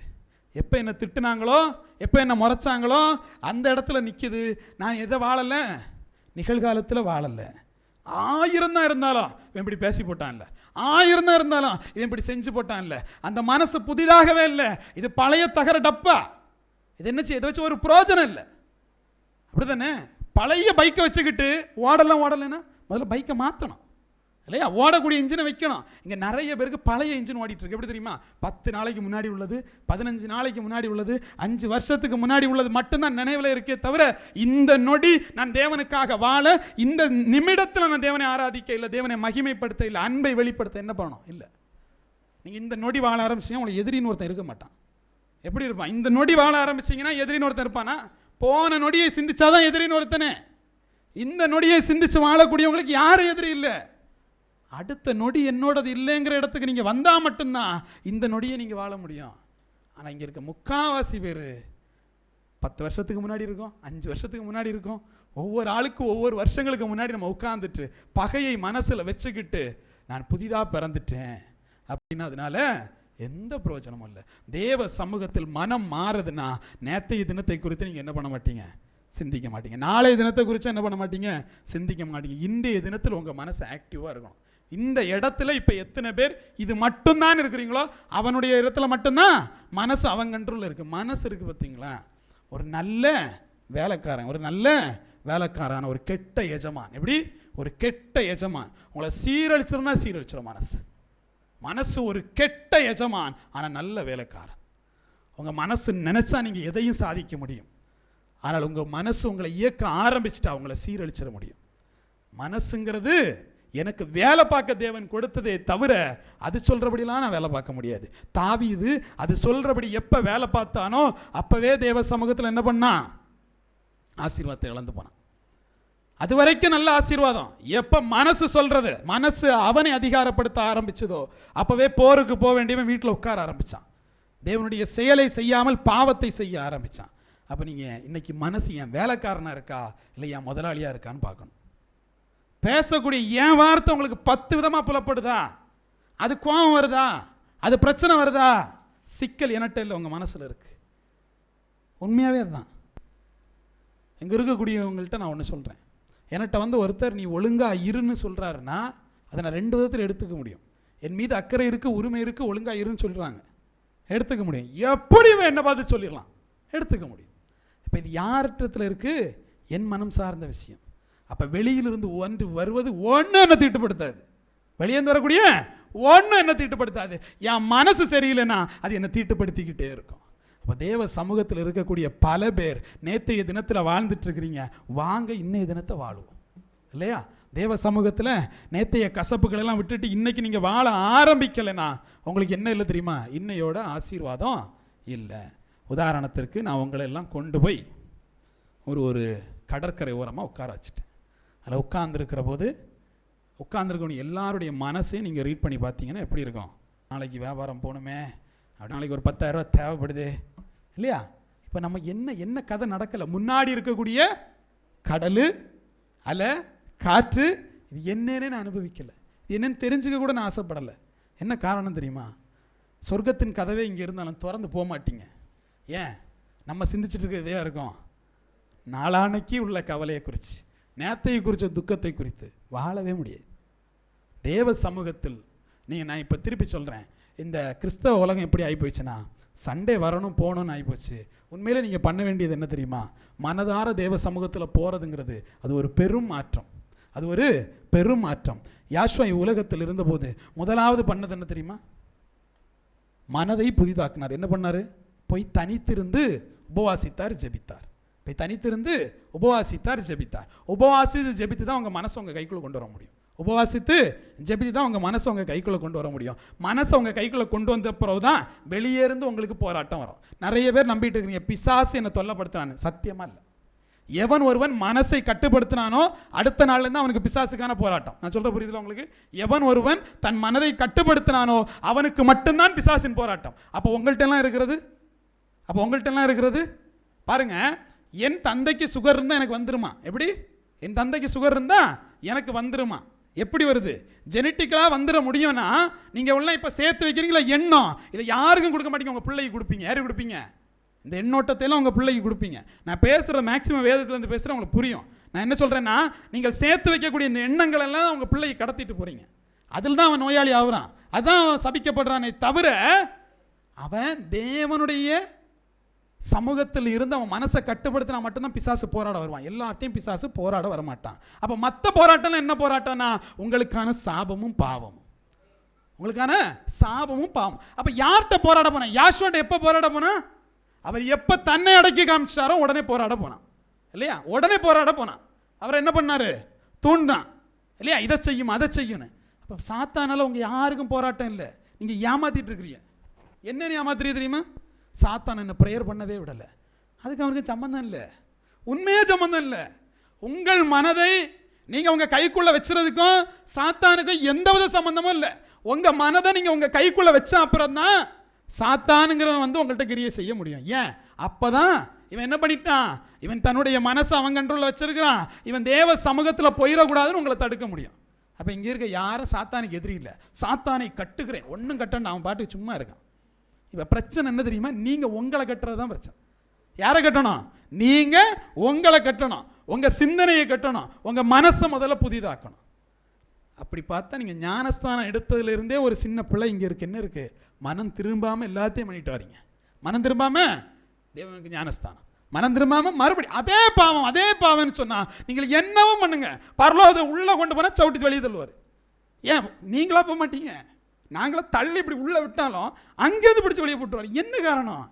மனசு சரியில்லை. அப்போ மனதார தேவனை உணர தெரியாதவங்க இங்கே உட்கார்ந்துருந்துட்டு ஒன்றும் பண்ண முடியாது. ஒரு படம் பார்த்துட்டு இருப்பீங்க, சிந்தனை வெளியே போகும், அட்வர்டைஸ்மெண்ட் போட்டால் திட்டுவோம், ஏன்டா பிரேக்கை இந்த நேரத்தில் போட்ட இல்லையா? ஏன்? ஆர்வம், மனதார ஒரு கனெக்ஷன் இருக்கும். ஆனால் இங்கே இருக்க மாட்டேங்குது. வேதத்திலேயோ தேவ சமூகத்திலேயோ இல்லை அந்த கனெக்ஷனு இல்லையா? பிள்ளைகளை விளையாட விட்டீங்கன்னா 2 பிள்ளைய பார்த்தோன்னா பயங்கர சந்தோஷம் ஆயிரும் இல்லையா? ஏன்னா ஒரு கனெக்ஷன். இங்கே 2 விசுவாசியை சேர்த்து விடுங்க, அடிச்சு மாறுவான், ஆம்புலன்ஸை கூப்பிட்ற மாதிரி இருக்குது. என்ன காரணம்?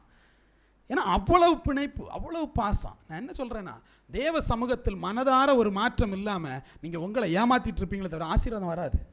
முதல் படி என்ன தெரியுமா? பிசாசிட்டெல்லாம் போராடாதுங்க, உங்கள் மனசிட்ட போராடுங்க. எங்கே போடணும்?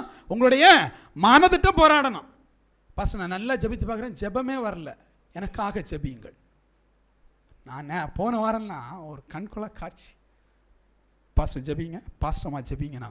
நான் திடீர்னு உள்ளே வந்தேனா, எனக்கு எப்படி இருந்துச்சுன்னா, திடீர்னு நம்ம பாஸ்டர் ஜெபிங்க, பாஸ்டர்மா ஜெபிங்க அப்படின்னு சொல்லும்போது இவங்க ஒழுங்காக ஜெபிக்கலன்னு சொல்லிட்டு ஜெபிக்க சொல்கிறாங்க போல அப்படின்னு இருந்துச்சு.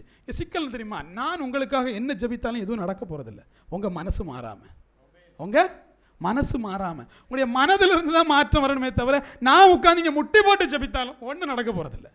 எதை மாற்றிவிட முடியும் என்று சொன்னால் உங்கள் சாபக்கட்டையும் உங்கள் பாவக்கட்டு இருக்கு இல்லையா, அதனால் வரக்கூடிய பிரச்சனையை மாற்ற முடியும். இங்கே நீங்கள் உங்களை கட்டுப்படுத்தாமல் நீங்கள் அடுத்த நிலைக்கே போக முடியாது. உங்கள் மனது உங்கள் கைக்குள்ளே இல்லாமல் நீங்கள் அடுத்த நிலைக்கே போக முடியாது. எந்த நிலை?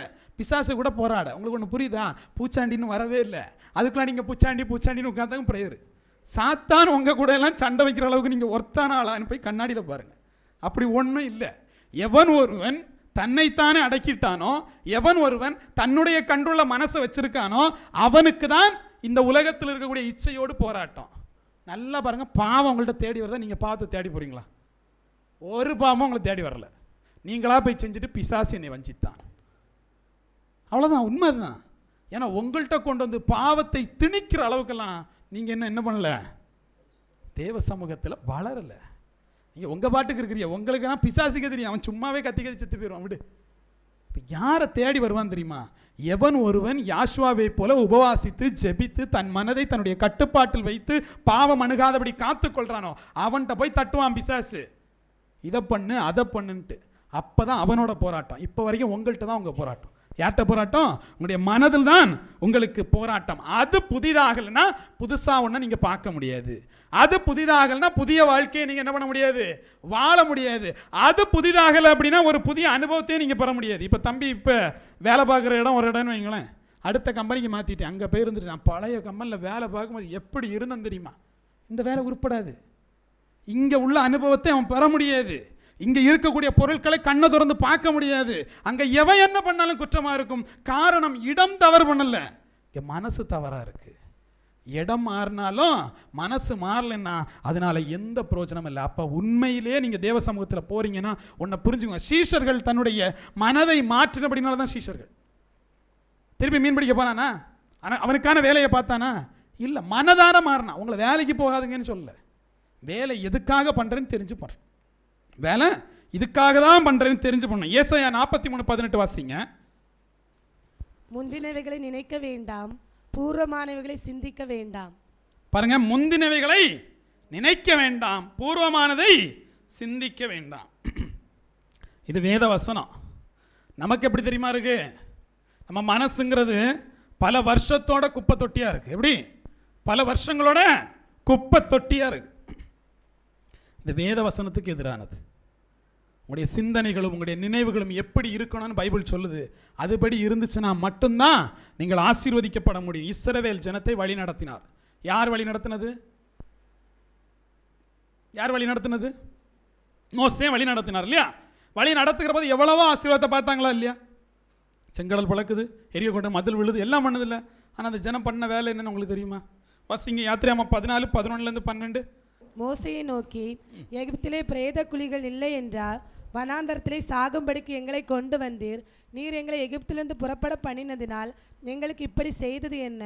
நாங்கள் எகிப்திலே இருக்கும்போது நாங்கள் எகிப்தியருக்கு வேலை செய்ய எங்களை சும்மா விட்டுவிடும் என்று சொன்னோம் அல்லவா? நாங்கள் வனாந்தரத்தில் சாகிறதை பார்க்கிலும் எகிப்தியருக்கு வேலை செய்கிறது எங்களுக்கு நலமாக இருக்குமே என்றார்கள். புரியுது உங்களுக்கு? அவனுக்கு என்னவா இருக்கான்? நாங்கள் வேலை பார்க்கறது நலமா இருக்குமே. இன்னொரு ஆள் 16:3 வாசிங்க. யாத்திராகமம் 16:3. நாங்கள் இறைச்சி பாத்திரங்கள் அண்டையிலே உட்கார்ந்து அப்பத்தை திருப்தியாக சாப்பிட்ட எகிப்து தேசத்திலே யாவாவின் கையில் செத்து போனால் தாவிலை இந்த கூட்டம் முழுவதையும் பட்டினியால் கொல்லும்படி நீங்கள் எங்களை புறப்பட பண்ணி இந்த வனாந்தரத்திலே அழைத்து வந்தீர்களே என்று அவர்களிடத்தில் சொன்னார்கள். என்னாகும் 11:5 வாசிங்க. நாம் எகிப்திலே கிரயம் இல்லாமல் சாப்பிட்ட மச்சங்களையும் வெள்ளரிக்காய்களையும் கொம்மட்டிக்காய்களையும் கீரைகளையும் வெங்காயங்களையும் வெள்ளை பூண்டுகளையும் நினைக்கிறோம். என்னாகும் 14:3 வாசிங்க.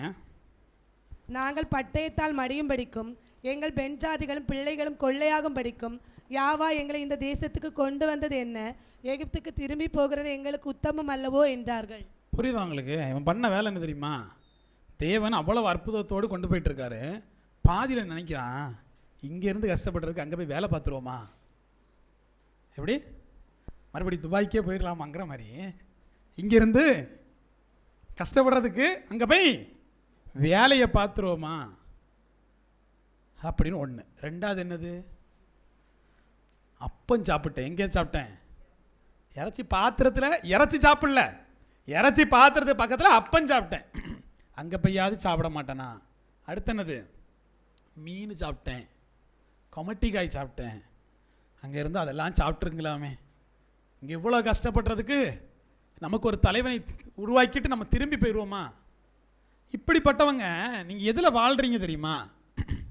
நான் அங்கே இருந்தால் நல்லா இருந்திருப்பேன், போன வருஷம் நான் அதை மட்டும் பண்ணலைன்னு வைங்களேன், அப்படி இருந்திருப்பேன், இப்படி இருந்திருப்பேன். உண்மையாகவே இந்த இஸ்ரவேல் ஜனங்கள் நிகழ்காலத்தில் நடப்பதை கண்கூடா பார்த்து மனதார அதை நினச்சிருந்தாங்கன்னா ஒரு வேறே ஆவியுடையவர்களாக கானான் தேசத்துக்கு போயிருப்பாங்க. இவெல்லாம் என்ன பண்ணிட்டான் தெரியுமா? மெமரி கார்டில் வாழ்கிறவன். தெரியும்ல உங்களுக்கு?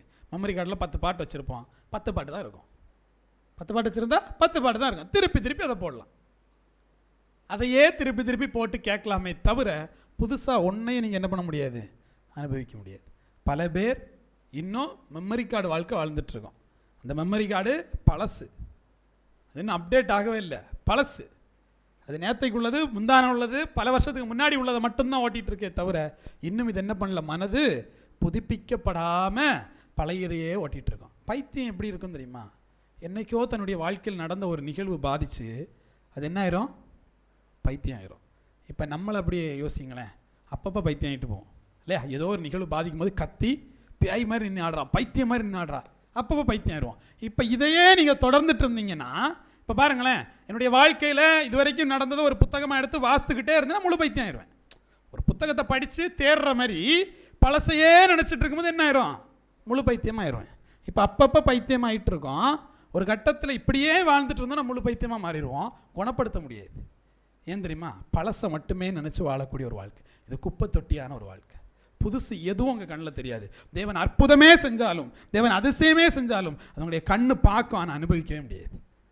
அப்போ இந்த இடத்துல நீங்கள் ஒன்றை புரிஞ்சுக்கோங்க, இன்னும் நடந்த ஒரு விஷயம் இருக்கு இல்லையா, ஒரு மெமரி கார்டு இருக்கு இல்லையா, என் வாழ்க்கையில் இது நடந்து போச்சு, அது நடந்து போச்சு, அது செஞ்சிடுச்சு, இது செஞ்சிடுச்சு, அப்போ இருந்தால் நல்லா இருக்கும், இப்படி இருந்தால் நல்லா இருக்கும், அப்படியே மனசார ஒரு வாழ்க்கையை வாழ்கிறீங்க பார்த்தீங்களா, அதெல்லாம் கட்டுப்படுத்தி அமைதியாக உட்கார வச்சிங்கன்னா உங்கள் முன்னாடி இருக்கக்கூடிய சாதாரண காற்று வீசுறது கூட அருமையாக இருக்கும். சாதாரண காற்று வீசுறது கூட உங்களுக்கு அனுபவம் இருக்கும். எப்படி தெரியுமா? வாழ்க்கையை உணர ஆரம்பிப்பீங்க. எந்த மாதிரி உணர்வீங்க? போனால் அங்கே கிடக்குது, என்னால் என்ன பண்ண முடியுது? காற்று அனுபவிக்க முடியுது. நாளைக்கு அப்படி செத்து படுத்துடுறீங்க, நான் வந்து தட்டி எழுப்பி சொல்கிறேன், பேங்கில் 1.5 கோடி விழுந்திருக்கு, நீ செத்தா இன்சூரன்ஸ் வரல, அந்த பணம் விழுந்திருக்குன்னா எழும்பி வருவீங்களா? வருவீங்களா? வர முடியாது. ஏன் வர முடியாது? உங்களை கலத்தி விட்டு போனவங்க காதலன் காதலி வந்திருக்காங்க, படுத்து கிடக்குறீங்க, எழும்பிட முடியுமா? இல்லை நீங்கள் ரொம்ப ஆசையாக நினச்ச ஏதோ ஒரு விஷயம் வந்துருச்சு, தட்டி எழுப்ப முடியுமா? இல்லை, முடியாது. இல்லை, இந்த வாழ்க்கையில் நீங்கள் அனுபவித்து அதில் படுத்துட்டீங்கன்னா அவ்வளோதான். அதுக்கு மேலே இந்த பணமோ இந்த பொருளோ உங்களை எழுப்பாது. ஆனால் ஒன்றே ஒன்று எழுப்போம், தேவனுடைய வார்த்தை உங்களை உயிர்ப்பிக்கும். எது உயிர்ப்பிக்கும்? தேவனுடைய வார்த்தை உங்களை உயிர்ப்பிக்கும் தான் எதுன்னு சொல்லுது. அப்போ அந்த வார்த்தை இங்கே இருந்துச்சுன்னா என்னைக்கோ ஒரு நாள் நான் என்ன பண்ணிடுவேன்? எழும்பிடுவேன். பணம் இங்கே இருந்துச்சுன்னா நான் எழும்ப மாட்டேன். மனிதர்கள் இங்கே இருந்தால் நான் என்ன பண்ண மாட்டேன்? எழும்ப மாட்டேன். அப்போ ஒன்று புரியணும், நான் படுக்கிறேன்னா இன்னையுடைய வாழ்க்கையை 24 மணி நேரத்தையும் வாழ்ந்துட்டு படுத்தேன்னா நான் மனுஷன். ஏங்க 24 மணி நேரத்தை வாழணும்னு முடிவு பண்ணிட்டீங்கன்னா ஒருத்தனை திட்டி நீங்கள் நேரத்தை செலவிட மாட்டீங்க, ஒருத்தன்ட்ட பொறாமை கொண்டு உங்கள் நேரத்தை செலவிட மாட்டீங்க. என்னுடைய நேரமே குறைவு, எனக்கான ஆகாரத்தை நான் உண்ணணும். எப்படி? இந்த உடலுக்கானது, இந்த ஆத்மாவுக்கானதை நான் உண்ணணும் அப்படின்னு போயிருவீங்க. அப்போ இங்கே சண்டை இருக்காது, சச்சரவு. இங்கே வாழ்க்கை புரிதல் இல்லாதனால மனசு அவன்கிட்ட சண்டை போடவா, இவன்கிட்ட சண்டை சும்மா இருக்க முடியாது. என்ன, எனக்கு வந்து ஒரு ஆள் இங்கே தம்பி இங்கே கோவப்படுத்தி விட்டானா, இந்த கோவத்தை இங்கே திட்டலாமா, அங்கே திட்டலாமா, அங்கே திட்டலாம், எங்கே திட்டலாம், எவன் மாட்டானா சத்தம். இது எப்படி தெரியுமா? என் மனதை நான் கட்டுப்படுத்தலைன்னா இதை நான் அழிச்சிரும். என்ன செஞ்சிடும்? அழிச்சிரும். அப்போ தேவ சமூகத்தில் ஒன்று புரிஞ்சுக்கோங்க, செத்து கடக்கக்கூடிய பணத்துக்கு பணமும் தேவையில்லை, மனிதனும் தேவையில்லை, ஆசையும் தேவையில்லை, இச்சையும் தேவையில்லை. தேவை ஒன்றே ஒன்று, அவனை உயிர்ப்பிக்கக்கூடிய ஒரு ஆற்றல். அதனால தான் எல்லாரும் ஆன்மீகத்தை நோக்கி ஓடுறது. இந்த உலகத்தில் கம்மியாக தான் வாழ போகிறேன், ஆனால் இந்த உலகத்தில் எப்படி வாழணும்னு ஒரு முறை இருக்குது. அப்போ மனசை நான் புதிதாக்காம நான் தேவ சமூகத்தில் என்ன பண்ண முடியாது? போக முடியாது. மனசை எப்படி புதிதாக்கலாங்கிற ஒரு கேள்வி இருக்குல்ல. மனசை புதிதாக்கணும்னு புரிஞ்சு போச்சு, அதுவே இப்போ தான் புரியுது, லேட்டு. மனசை புதிதாக்கணும், அது எப்படி புதிதாக்கணும்னு வேதம் சொல்லுது. தேவ சமூகத்தில் வந்திருக்கக்கூடிய ஒவ்வொருத்தருமே யோனாவுடைய சுவிசேஷம் 3வது அதிகாரம் 5லிருந்து 10 வரைக்கும் வாசிங்க. அப்பொழுது நினிவேயில் உள்ள ஜனங்கள் தேவனை விசுவாசித்து உபவாசம் செய்யும்படி கூறினார்கள். பெரியோர் முதல் சிறியோர் மட்டும் ரெட்டுடுத்தி கொண்டார்கள். இந்த செய்தி நினிவேயின் ராஜாவுக்கு எட்டின போது அவன் தன் சிங்காசனத்தை விட்டு எழுந்து தான் உடுத்திருந்த உடுப்பை கழற்றி போட்டு ரெட்டை உடுத்திக்கொண்டு சாம்பலிலே உட்கார்ந்தான். மேலும் ராஜா தானும் தன் பிரதானிகளும் நிர்ணயம் பண்ணின கட்டளையாக நினிவேயில் எங்கும் மனுஷரும் மிருகங்களும் மாடுகளும் ஆடுகளும் ஒன்றும் ருசிபாராதிருக்கவும் மேயாமலும் தண்ணீர் குடியாமலும் இருக்கவும் மனுஷரும் மிருகங்களும் ரெட்டினால் மூடிக்கொண்டு தேவனை நோக்கி உரத்த சத்தமாய் கூப்பிடவும் அவரவர் தம் பொல்லாத வழியையும் தம் தம் கைகளில் உள்ள கொடுமையும் விட்டு திரும்ப கடவர்கள். யாருக்கும் தெரியும், நாம் அழிந்து போகாதபடிக்கு ஒருவேளை தேவன் மனஸ்தாபப்பட்டு தம்முடைய உக்கிர கோபத்தை விட்டு திரும்பினாலும் திருப்புவார் என்று கூற சொன்னான்.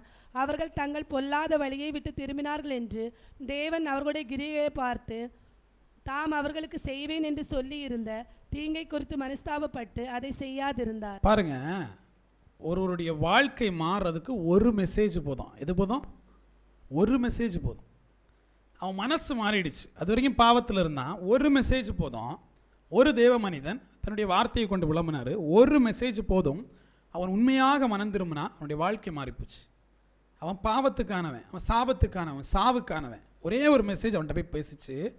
அவன் எப்படி ஆனா? அவன் ஆசீர்வாதத்துக்கானவன், அவன் நீதிமானுக்கானவன் சொல்லிட்டு, அவன் கீழ்ப்படிதலுக்கானவன் சொல்லிட்டு அவனுடைய வாழ்க்கை மாறிப்போச்சு. மனசு மாறிட்டா வாழ்க்கை மாறிடும். என்ன ஆயிரும்? மனசு மாறிட்டா வாழ்க்கை மாறிடும். நீங்கள் வாழ்க்கையை மாற்ற எதுவும் பெரிய போராட்டம்லாம் வேண்டாம், என் மனசு மாறணுங்கிறத தீர்மானித்தா போதும். மனசு எப்போ மாறும் தெரியுமா? கையில் ஒரு ஐஸ்கிரீமை தந்துட்டு நீங்கள் டென்ஷனில் இருந்தீங்கன்னா இதை டேஸ்ட் பண்ண முடியுமானா? முடியாது இல்லையா? இதோட சுவை உங்களுக்கு தெரியணும்னா இந்த மனசு இங்கே இருக்கணும். இந்த ஐஸ்கிரீமு நான் சுவைக்கக்கூடிய ஒவ்வொரு ஸ்பூனுமே சுவையானதுன்னு தெரியணும்னா அதை அனுபவிக்க தெரியணும். தேவன் கொடுத்த ஒவ்வொரு நொடியும் அனுபவிக்க தெரியணும். அதான் தேவன் சொன்னார், நாளை தினத்தை குறித்து கவலையே படாத. கவலை இல்லைன்னா மட்டும்தான் உனக்கு என்ன வரும்?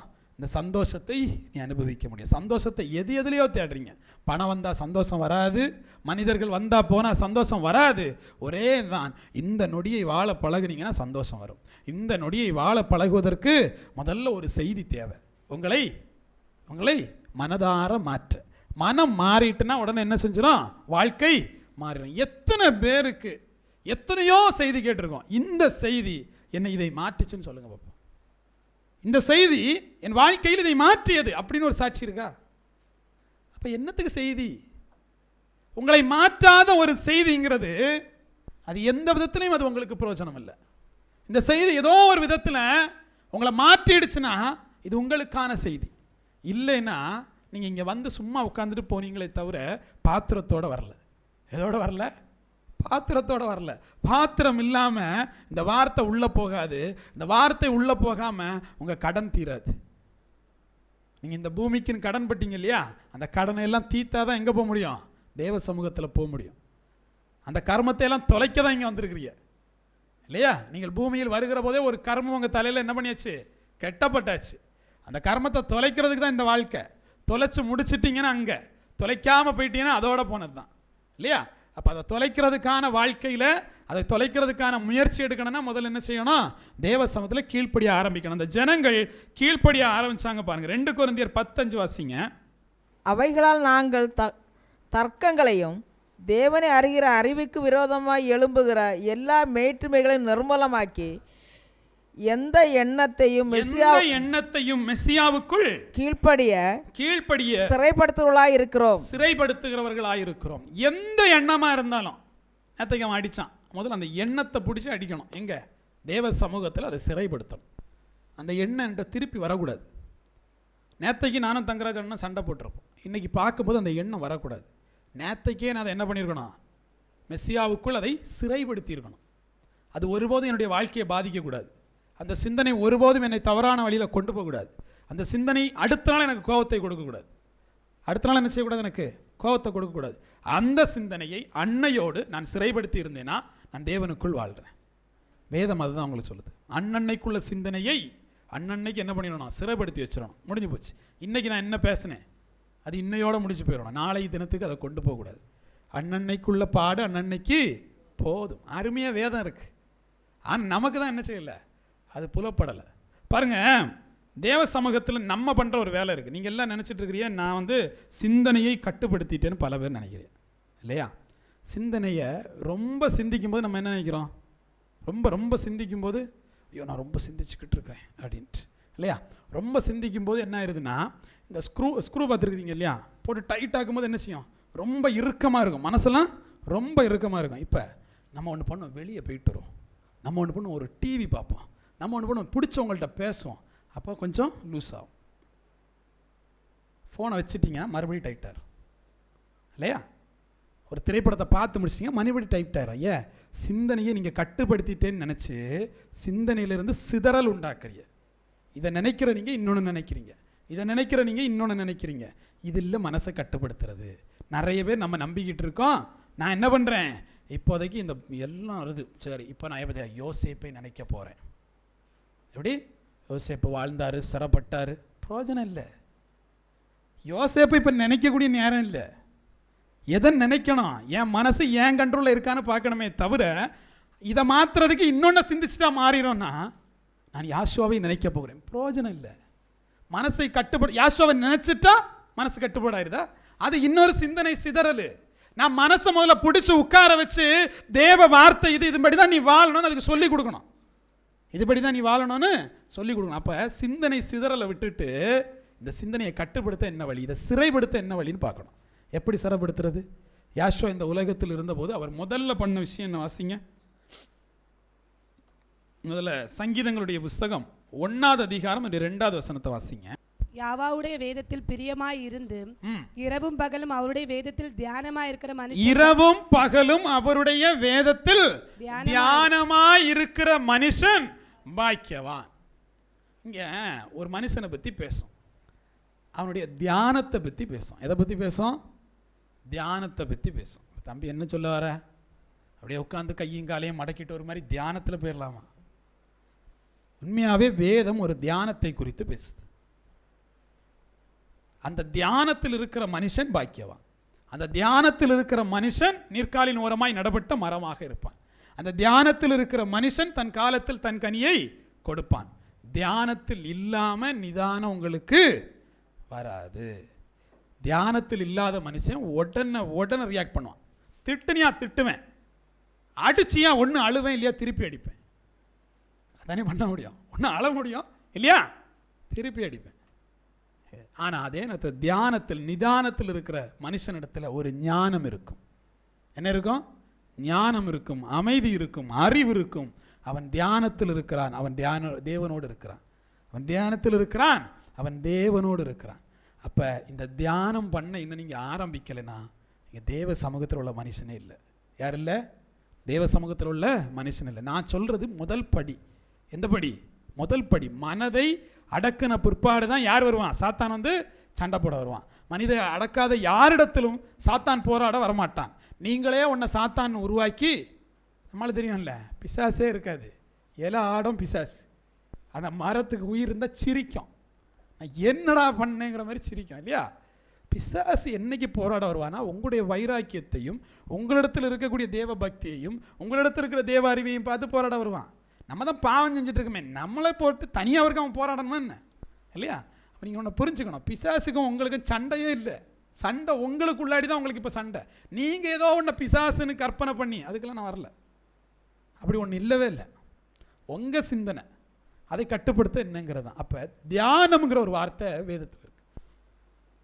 இந்த தியானத்தை எப்படி செய்யணும்னு வேதம் சொல்லுது. இந்த தியானத்தை எப்படி செய்யணுங்கிறதையும் வேதம் சொல்லுது. பாருங்க, இந்த தியானத்தில் ஒரு மனுஷன் இருக்கிறான் அப்படிங்கிற பட்சத்தில் அவன் ஆட்டோமேட்டிக்காக அவன் தன்னை புதுப்பித்துக் கொள்ளக்கூடியவனாக இருப்பான். எப்படி?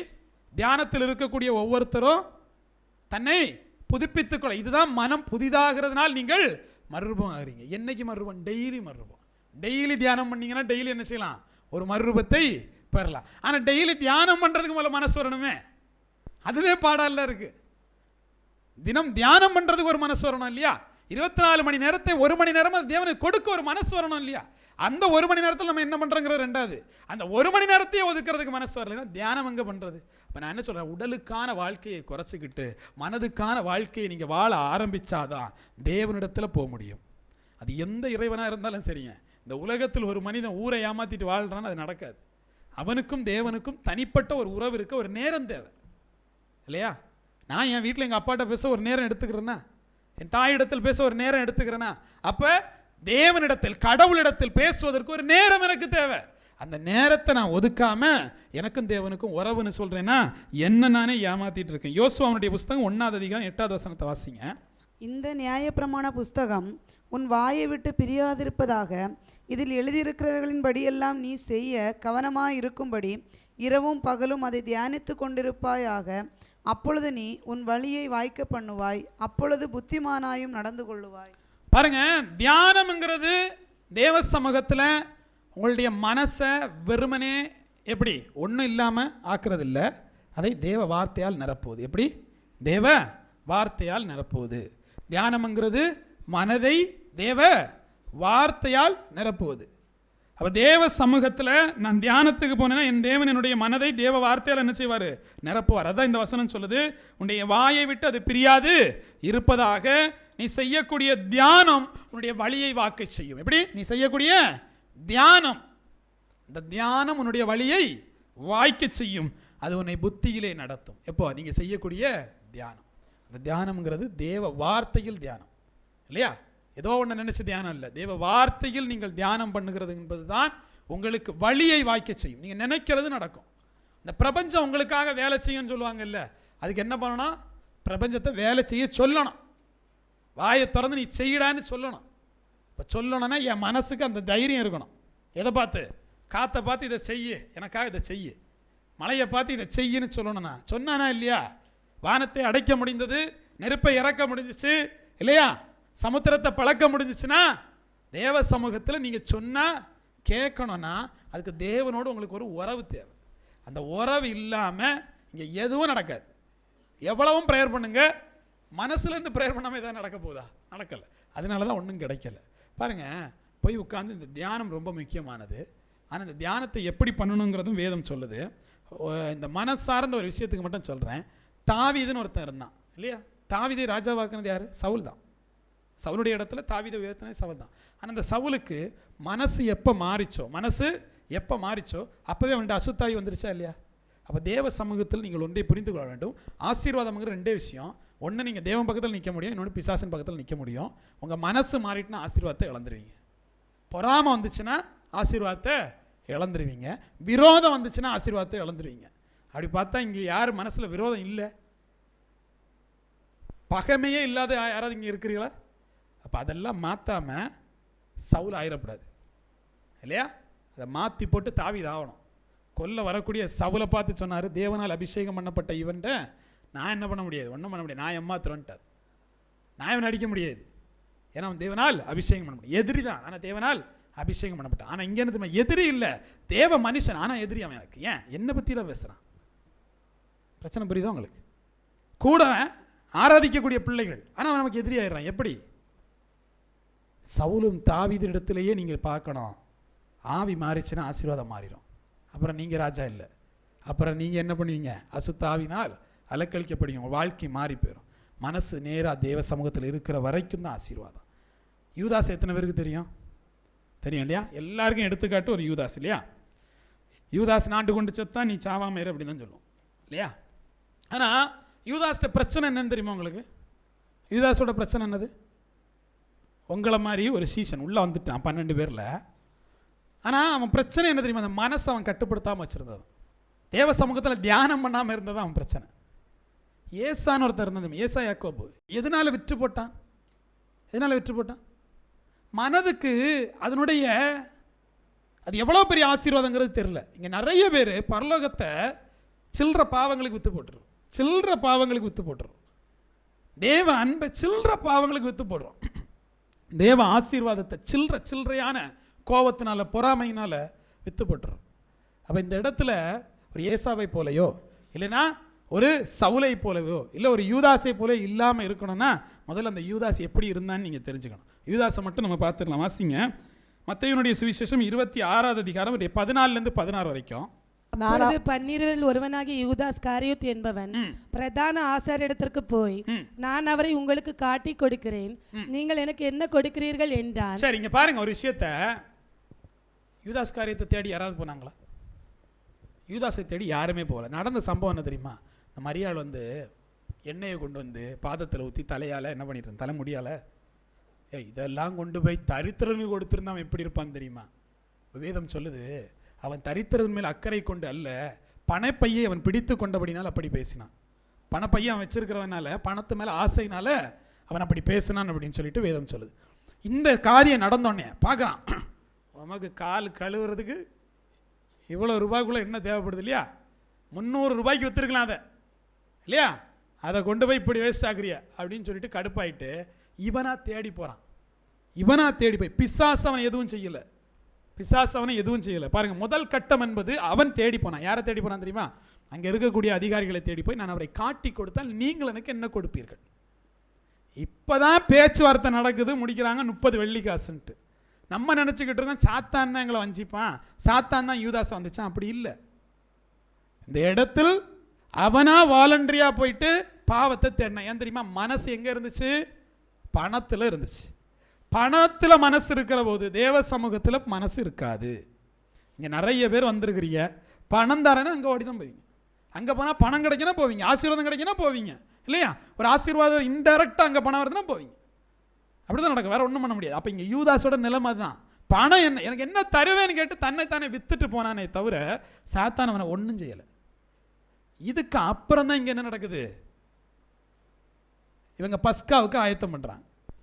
நீங்கள் புரிஞ்சுக்கணும், இவனா போயிட்டாங்க பேசிட்டு வரான், இவனை சாத்தான் ஒன்றும் செய்யலை. அப்புறம் பஸ்கா நடக்குது. பஸ்காவில் தான் என்ன நடக்குது? சாத்தான் அவனுக்குள் புகுந்தான். ஆனால் அதுக்கு முன்னாடியே வேலை பார்த்தது யாரு? இவன் மனசு. அப்போ நான் இதான் ஒன்று சொல்கிறேன் பாருங்களேன், மனசு முதல்ல உங்களை கவுத்தம் இல்லையா காப்பாற்றும். யாஷாவோட மனசு, அவர் தன்னை கட்டுப்படுத்தி கொண்டார். அதுக்கு அப்புறம் தான் பிசாசு வந்தான் இல்லையா? இங்கே என்னாச்சு, இவன் பாவத்தில் விழுவதற்கு இவன் மனசு தான் காரணம். இவன் இப்போ பாவத்தில் விழுந்து இவன் பிசாசனுடைய கருவியானனால பிசாசு வந்தான். பிசாசு அவனை ஒன்றுமே செய்யலாம், அவன் பாட்டுக்கு விட்டுட்டான் இல்லையா. இப்போ இவன் நம்ம ஆளுதான்டா, அவனே ஆசைப்படுறான் காட்டி கொடுக்குன்னு சொல்லிட்டு சாத்தான் அவனுக்குள் புகுந்தான். சாத்தான் புகுந்தது எதுக்கு? சாத்தான் புகுந்தது முத்தம் கொடுக்கறதுக்கு. யாஷோவை ரொம்ப பிடிச்சவன் இல்லையா, அவன் புகுந்து வேற எந்த வேலையும் பார்க்கல. சாத்தான் புகுந்து என்ன வேலை பார்த்தான்? 30 வெள்ளிக்காசு விலை பேசல. சாத்தான் புகுந்தது தேவனுக்கு ஒரு முத்தம் கொடுக்கறது. அப்போ அவரை நான் கெட்டவேன்னு சொல்ல முடியுமா சொல்லுங்க? இன்னைக்கு நிறைய பேர் சாத்தான் இருக்கதே தெரியாமல் தேவ சமூகத்தில் பயங்கர முத்தமாக இருக்கும். எப்படி அவன் நினச்சிக்கிட்டு இருக்கான், இவன் முத்திக்கிட்டு இருக்கிறான், இவன் தேவனுக்கு பயங்கர நெருக்கமானவன், அன்பான சீசன். ஆனால் அவன் வைக்கிறது அன்பில் பெரிய ஆப்பு. எப்படி? ஏன்னா அவனிடத்தில் என்ன இருக்குது? மனசு சரியில்லை. அவன் கொடுக்கக்கூடிய முத்தம் எல்லாமே அது பாவத்தின் முத்தம் இல்லையா. உங்கள் மனசு சரியில்லாமல் நீங்கள் தேவ சமூகத்தில் என்ன தான் முத்தமிடுங்க, அது எல்லாம் தேவனை பொறுத்த மட்டும் இல்லை, நீ பிசாசும்பார். உன்னால் என்ன செய்யணுமோ அதை சீக்கிரம் செய்யும்பார். இவன் வந்துட்டான் பாருங்க, இவனுக்குள் சாத்தான் புகுந்தது. சாத்தானை பார்த்து சொன்னார். நீங்கள் இந்த இடத்துல 2 விஷயத்தை ஒன்று புரிஞ்சுக்கோங்க. யூதாசை பார்த்து தேவன் சொல்லலை, நீ போய் 30 வெள்ளிக்காசுக்கு பேசிட்டு வான்ட்டு. யூதாசே போய் பண ஆசையில் பண்ணினான். ஆனால் சாத்தான் புகுந்த உடனே தேவன் அவனை பார்த்து சொன்னார், செய்ய வேண்டியதை சீக்கிரம் செய். யூதாஸ் சொல்லலை, செய்ய வேண்டியதை சீக்கிரம் செய். அவரோடு இருந்த சீஷர்கள் அவன் பணப்பையை வைத்திருந்தபடியினால் பண்டிகைக்குரிய பொருட்களை வாங்கவோ இல்லது அந்த காரியங்களுக்காக அவர் சொல்லியிருப்பார் என்று நினைத்தார்கள் அப்படின்னு பைபிளில் இருக்கு இல்லையா. ஆனால் தேவன் பேசுனதே யார்கிட்ட தெரியுமா? உள்ள இருக்க பிசாசை பார்த்து சொன்னார், செய்ய வேண்டியதை சீக்கிரம் செய். என்ன தெரியுமா? இந்த கருவியாக மாறினது யாரு? யூதாஸ் தான், அவனுடைய மனசு தான். இப்போ அந்த பிசாசு என்ன செஞ்சிச்சு? நான் யாரை முத்தமிடுகிறனோ, பிசாசு எப்படி சொன்னான்? நான் யாரை முத்தமிடுகிறனோ அவர் தான் யாஷுவா அப்படின்னு சொல்லிட்டு இவன் முத்தமிட்டு என்ன செய்கிறான்? காட்டி கொடுக்குறான். இப்போ முத்தமிடக்கூடிய பல சுபாவம் நம்மள்ட்ட இருக்கு. தேவ சமூகத்தில் போய் அன்பா நம்ம முத்தம் இட நினைக்கிறோம். அந்த மனசு சரியில்லாமல் நீ போய் முத்தம் இடுற இல்லையா, இது பிசாசு கொடுக்குற முத்தம். எப்படி? தேவன் அதை என்ன பண்ண மாட்டாரு? அங்கீகரிக்க மாட்டாரு. நீங்கள் எல்லோரும் பரிசுத்தராக இருக்கிறீங்க, ஆனாலும் எல்லாரும் அல்ல என்றார். எல்லாரும் இல்லை. இங்கே ஒருத்தன் இருக்கான், கள்ள போய் ஒருத்தன் இருக்கான். அப்படி மனசு சுத்தம் இல்லாமல் 30 வெள்ளிக்காசுக்கு விலை பேசிட்டு வந்து பிசாசையும் கூட்டிட்டு வந்து, இப்போ இப்படி பேசுங்களேன், பிசாசு யூதாசை கூட்டி கொண்டு வந்ததா? யூதாஸ் பிசாசை கூட்டிட்டு வந்தானா? யூதாஸ் போய் பிசாசை கூட்டிட்டு வந்தான் இல்லையா. எப்போ அந்த பிசாசு போச்சுதோ இப்போ மனசுக்கு தெரிய வந்துச்சு, நான் செஞ்சது தப்பு, நாண்டு கொண்டு செத்தான். அப்படி இல்லை, அதுக்கு முன்னாடியே தெரியும் அவன் பண்ணினது தப்புன்னு. தெரிஞ்சு பண்ணான் தப்பு. பாவத்தின் சம்பளம் மரணம். பிசாசு அவனை கெடுக்கவே இல்லை, அவன் பிசாசை கெடுத்தான். சும்மா போன பிசாசை கூட்டிகிட்டு வந்து வாரம் நான் ஏற்கனவே 30 ரூபாய்க்கு விலை பேசியாச்சுன்னு சொல்லிட்டான். புரியுது அவங்களுக்கு? அப்போ இன்றைக்கி உங்களுடைய வாழ்க்கையில் நீங்கள் நினச்சிக்கிட்டு இருக்கிறீங்க சாத்தான் என்ன ஏதோ பண்ணுது. ஒன்றும் இல்லை. யூதாசனுடைய வாழ்க்கையில் எப்படி நடந்ததோ அதுபோல் நீங்கள் விலை பேசி தேவனை வித்துட்ருக்கிறீங்க. நீங்கள் விலை பேசி தேவனை காட்டி கொடுக்குறீங்களே தவிர உங்கள் மனசு செய்யக்கூடிய தவறுக்கு சும்மா இருக்க பிசாசு சாத்தான்னு பேர் வச்சுட்டு நீங்கள் தப்பிக்கக்கூடாது. அப்போ மனசார மனம் திரும்புதலுக்கு ஒப்பு கொடுக்கணும். எப்படி? யாஷுவாவை போல. யாஷுவா போனார், தனித்திருந்தார், ஜெபித்தார், உபவாசித்தார். என்ன பண்ணார்? ஜெபித்தார். தனித்திருந்துட்டீங்கன்னா தியானம். எப்படி? அந்த தியானம் 2 விஷயம் செய்யணும். ஒன்று, உடலை ஒடுக்கிறதுக்கு உபவாசம் இல்லையா. உடலை ஒடுக்க, உடலை தயார்படுத்த அது என்ன செய்யணும்? உபவாசம், சாப்பாடு உள்ள போகலை. 2வது, ஆவியை தயார்படுத்த ஜெபம். 2 இருக்கிற போது தான் தியானம் இல்லையா. ஜெபிக்கிறதுனா என்னது? தேவ வார்த்தை இல்லையா. தேவ வார்த்தை இல்லாமல் ஜெபிக்கவே முடியாது. நிறைய பேரை பார்த்துருக்கீங்களா? ஜெபிங்கன்னு சொன்னால் வார்த்தை வராது. ஏன் வராது? இங்கே என்ன இல்லை? வசனமோ வார்த்தை எதுவும் இல்லை, அதனால் வார்த்தை வராது. அப்போ தேவ சமூகத்தில் போய் ஜெபிக்கணும், தியானம் செய்யணும் அப்படின்னா முதல்ல நீங்கள் தனியாக இருக்க பழகணும். காலையில் எழும்புறீங்கன்னா தனியாக ரூமுக்குள்ளே போயிருங்க, பூட்டிடுங்க. அந்த இடத்துல என்னது? உபவாசத்தோடு ஜெபம்னா கொஞ்சம் கஷ்டம்தான் இல்லை. சாப்பிடாம எப்படி கிடக்கிறது இல்லையா. அவர் என்ன பண்ணார்? தேவ சமூகத்தில் உட்கார சொன்னார். என்னால் உட்கார முடியல, கை வலிக்குது, கால் வலிக்குது, எல்லாம் புரட்டு. அதான் நான் ஒரு எக்ஸாம்பிள் சொன்னேன் பாருங்களேன். யசோதாண்டி அவளுக்கு கால் வலிக்காதான்? அதை விட ஜாஸ்தி தேவன் மீது உள்ள பிரியம்னா நடப்பீங்க, ஆட்டோமேட்டிக்காக நடப்பீங்க. தேவ வார்த்தை உங்களை வழி நடத்தும். அப்போ இங்கே இருக்கக்கூடியவங்க எல்லா சாக்கு போக்கையும் உதறிட்டு முதல்ல தேவ சமூகத்தில் தியானிக்கணும். தேவ வார்த்தையை தியானித்து மனசை கட்டுப்படுத்த நேரம் ஆகும், நேரம் எடுத்துக்கும். அந்த நேரத்தை எடுத்து இந்த மனசை நான் எப்படியாவது கட்டுப்படுத்தணும்னு நினச்சிட்டிங்கன்னா தேவன் உங்களை என்ன பண்ணுவார்? ஆசீர்வதிப்பார். யாக்கோபு ஓடி போனோடனே மாமனார் கட்டி பிடிச்சி முத்தம் கொடுத்தான். தெரியுமா கதை? தெரியுமா? கட்டி பிடிச்சி முத்தம் கொடுத்தான். முத்தம் கொடுத்த உடனே நீங்கள் நினச்சிடக்கூடாது அது பாசம்ன்ட்டு இல்லையா. லாமான் கட்டி பிடிச்சி முத்தம் கொடுத்தான். அவன் யாக்கோபு கள்ளன். அதுக்கு 2 வருஷத்துக்கு முன்னாடி அவன் ஒரு முத்தம் கொடுத்தான். அதுக்கு 2 வருஷத்துக்கு முன்னாடியே அவனுக்கு இளைய பொண்ணுக்கு ஒரு முத்தம் கொடுத்துருப்பான் இல்லையா. அவளுக்கு பேர் என்னது? ராகேல். ராகேலுக்கு முத்தம் கொடுத்துட்டு நான் உனக்கு மாமனுடைய மகன்தான் அப்படின்னு சொன்னோன்னே இவ போய் அப்பாட்ட சொல்லுவாள். அப்பா ஓடி வந்து கட்டி பிடிப்பார், கட்டி பிடிச்சி முத்தம் கொடுப்பார். அவன் முத்தம் கொடுத்த கதை இவனுக்கு தெரியாது. அவனுக்கு வேலைக்கு ஆள் தேவை. எப்படி அவனுக்கு வேலைக்கு ஆள் தேவை. பிடிச்சி 7 வருஷம் அடிமையாக்கி போட்டான். எத்தனை வருஷம்? 7 வருஷம். வேலை செஞ்சால் பொண்ணை கட்டி தரேன்னா இல்லையா. பாருங்க, அவன் யாருக்கு ஆசைப்பட்டான்? ராகேலுக்கு ஆசைப்பட்டான். கிடைச்சது யாரு? லேயாள் கிடைச்சா. 7 வருஷம் வேலை பார்த்து கிடைச்சது என்னது? லேயாள். விரும்பாத்த ஒன்று. வேதம் சொல்லுகிறது அவருடைய கண் கூச்ச பார்வை அப்படின்ட்டு. ஆனால் ராகாலோ என்று சொன்னால் அவள் ரூபவதி அப்படின்னு சொல்லுது. ரொம்ப அழகுள்ளவளை நினச்சி போனால் மண்டையிலேயே மாமனார் தட்டு கொடுத்து கெட்ட வேண்டியது தான்டா கெட்டுன்ட்டார் இல்லையா. இப்போ லேயாள் கூச்சம், கண்ணை பார்த்தா ஒன்றும் நல்லா இல்லையே அப்படின்னு இருந்துச்சு. பாருங்க, அதோட ஓடி இருந்திருக்கலாம். நான் அடிமையாகவே இருக்கிறேன் எஜமான். அடுத்த 7 வருஷம் எப்படி நான் அடிமையாகவே இருக்கிறேன் எஜமான் அப்படின்னு அடுத்த 7 வருஷம். எதுக்கு? அடுத்த பொண்ணை கட்டக்கு. இப்போ விரும்பின ரூபவதி கொடுத்தாச்சு இல்லையா. போக மனசு இல்லை. அடிமைப்பட்டவனுக்கு போக மனசு இல்லை. அடுத்து காசுக்காக வேலை. அடிமை மொத்தம் 20 வருஷம் அடிமைப்பட்டிருக்கான். முதல்ல 7 வருஷம் ஒரு பொண்ணுக்கு, அடுத்த 7 வருஷம், அடுத்த 6 வருஷம். அப்போ இவன் என்ன பண்ணா நீங்கள் நினைக்க? மொத்தம் 4 பொண்டாட்டி. எத்தனை பொண்டாட்டி? 4 பொண்டாட்டி. எதனால 4 பொண்டாட்டி வந்துச்சுன்னு தெரியுமா உங்களுக்கு? முதல் பொண்டாட்டியே கெட்டியாச்சு இல்லையா. 2வது பொண்டாட்டியே 7 வருஷம் கழிச்சு கொடுத்தாச்சு. இவன் விரும்பின மனைவி. தேவன் யாருன்னு தெரியும்ல. தேவன் யாருன்னு தெரியல. நீ விரும்பினதுலேருந்து உனக்கு எந்த பலனும் இல்லை. போ, பிள்ளை இல்லைன்னு ஆயிப்போச்சு. இப்போ அவளுக்கு ஒரே கோவம். என்னது? நான் ரூபவதியாக இருக்கேன், இவனை ஏன் பொடியில் போட நம்ம தான் வேலை நடக்குது. சரி ஒன்றும் இல்லை, நமக்கு ஒரு வேலைக்காரி இருக்கா போ. எப்படி? நமக்கு ஒரு வேலைக்காரி இருக்கா போ. 2 பொண்டாட்டி சேர்ந்து 2 மறுமணியாட்டியை கொடுத்தாங்க. யாக்கோபு பாவம் தான் இல்லையா. ஆனால் தேவன் இவங்க யாரையும் எடுத்துக்கல. உங்களுக்கு புரியுதா? முதல் பொண்டாட்டி அவன் ஆசைப்படவே இல்லைல்ல. முதல் பொண்டாட்டி அவனுக்கு பிடிக்கவே இல்லை. அதனால தான் 7 வருஷம். நல்லா பாருங்கள், அந்த ஒரு பொண்ணு இல்லைன்னா இஸ்ரவேலுக்கு சந்ததி இல்லை. அந்த ஒரு பொண்ணு இல்லைன்னா, அவன் விரும்பாத அந்த பொண்ணு இல்லைன்னா யாஷுவா இந்த பூமியில் இல்லை. யாரிடத்தில் பிறந்தார்? யூதா. அவன் விரும்பாத அந்த பொண்ணிடத்தில் தான் யூதா பிறந்தான். இந்த யூதா கோத்திரத்தில் தான் யாஷுவா பிறந்தார். தேவன் உங்களுக்காக ஒரு பெருந்திட்டத்தை வச்சிருப்பாரு. நீங்களா போய் என்னது உனக்கான மனைவி அவர் தெரிந்தெடுத்து வச்சுட்டார். இதான் பொண்டாட்டி. இவனுக்கு மனசு கேட்காம அடிமைப்பட்டு வாழ்க்கையை தொலைச்சானே தவிர தேவ திட்டம் தான் நிறைவேறுச்சு. என்ன நிறைவேறுச்சு? உனக்கு பிடிக்காத பொண்ணா அதுதான். அதுலேருந்து தான் யார் வரணும்? யாஷுவா வரணும். நீ ரூபாவதி பின்னாடி போனியா அடிமைப்பட்டு கடை. இவன் புலம்புவான், என் மாமனார் என்ன எப்படிலாம் ஏமாத்துறாரு தெரியுமா. பாருங்க, ஒரு முத்தம் உங்களை அடிமைப்படுத்தும். ஒரு முத்தம் உங்களை அடிமைப்படுத்தும். உலகத்திற்குரிய முத்தம் உங்களை அடிமைப்படுத்தி போடும். அதனால எந்த பிரயோஜனமும் இல்லை. ஆனால் தேவன் உங்களுக்கு கொடுக்கக்கூடியது அது ஆசீர்வாதத்தை கொடுக்கும். இந்த உலகம் உங்களை முத்தி வச்சிருக்கு. எப்படி முத்தி அப்படியே வச்சிருக்கு. நம்ம அடிமைப்பட்டே இருக்கிறோம். அதனால ஒரு பிரயோஜனம் இல்லை. நீங்கள் உழைக்கிறீங்க பார்த்தீங்களா? யாருக்காக? ராகேலுக்காக உழைக்கிறீல்ல. இதனால் ஏதாவது பிரயோஜனம் உண்டா? உங்களுக்கான ஆசீர்வாதம் உங்களுக்கு வந்தாச்சு. அது தெரியாமல் இன்னும் அடிமைப்பட்டு கிடக்கிறீங்க. உங்களுக்கான ஆசீர்வாதம் உங்ககிட்ட தான் இருக்குது. அது தெரியாமல் இன்னும் மனசு அலபாஞ்சிக்கிட்டே இருக்குது. அது தெரியாமல் இன்னும் மனசு திருப்தி அடையவே இல்லை. உங்களுக்கான ஆசீர்வாதம் உங்கள்கிட்ட இருக்குது. அதுக்கு முதல்ல நின்று நிதானப்பட்டு கண்ணை திறந்து பார்க்கணும் இல்லையா. என் தேவன் எனக்கு கொடுத்த ஆசீர்வாதம் எதுன்னு. யாரு கண்ணு தெரில? யாக்கோபு கண்ணு தெரில.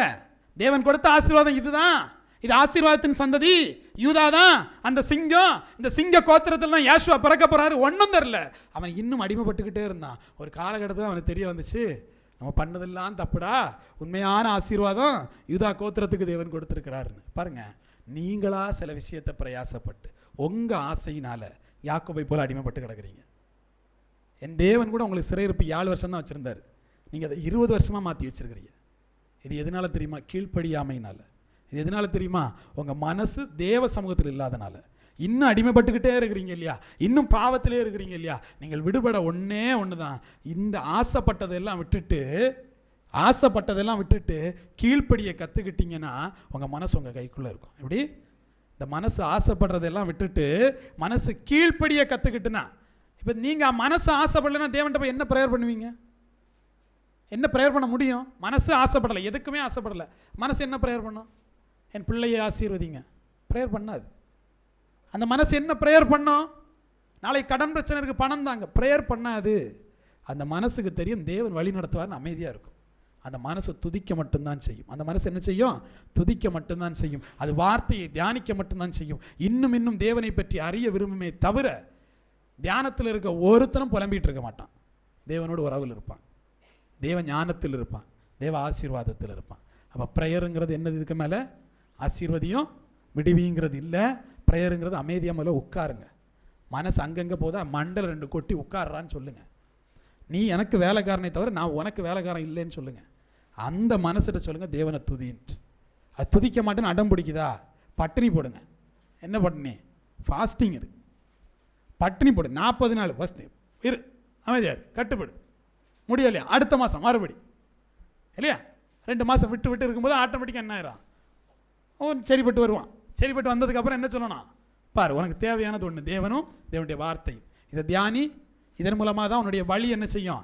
செவ்வைப்படும் என்று சொன்னீங்கன்னா, நீங்கள் நீர்க்காலின் ஓரமாய் நடப்பட்ட மரமாக தன் காலத்தில் தன் கனியை தந்து வெறும் பாத்திரத்தோட தேவ சமூகத்தில் வருவீங்க.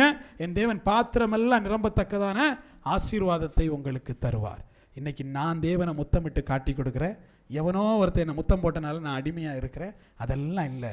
என் தேவன் என்னை முத்தமிட தயாராக இருக்கிறார். ஒரு இளையகுமாரன் பாவி ஓடி வரும்போது தன்னுடைய தகப்பன் அவனை கட்டி அணைச்சு முத்தமிட்டார்னு வேதம் சொல்லுது. அவருடைய முத்தம் தான் எனக்கு தேவை. என் முத்தம் அவருக்கு தேவையில்லை, இன்னொருத்த முத்தம் எனக்கும் தேவையில்லை. தேவன் என்னை முத்தி அணைத்து கொள்ளணும். இந்த பாவியான இளைய குமாரனை அவர் மன்னித்து ஏற்றுக்கொள்ளணும்னா முதல்ல என்ன செய்யணும்? மனம் புதிதாகிறதுனாலே நீங்கள் மறுரூபம் ஆகிறீர்கள். என்னுடைய மனதை புதிதாக்கும் என்று சொல்லி தேவ சமூகத்தில் ஒப்புக் கொடுப்போம். என் தேவன் இந்த வார்த்தை மூலமாக உங்களை ஆசீர்வதிப்பார்.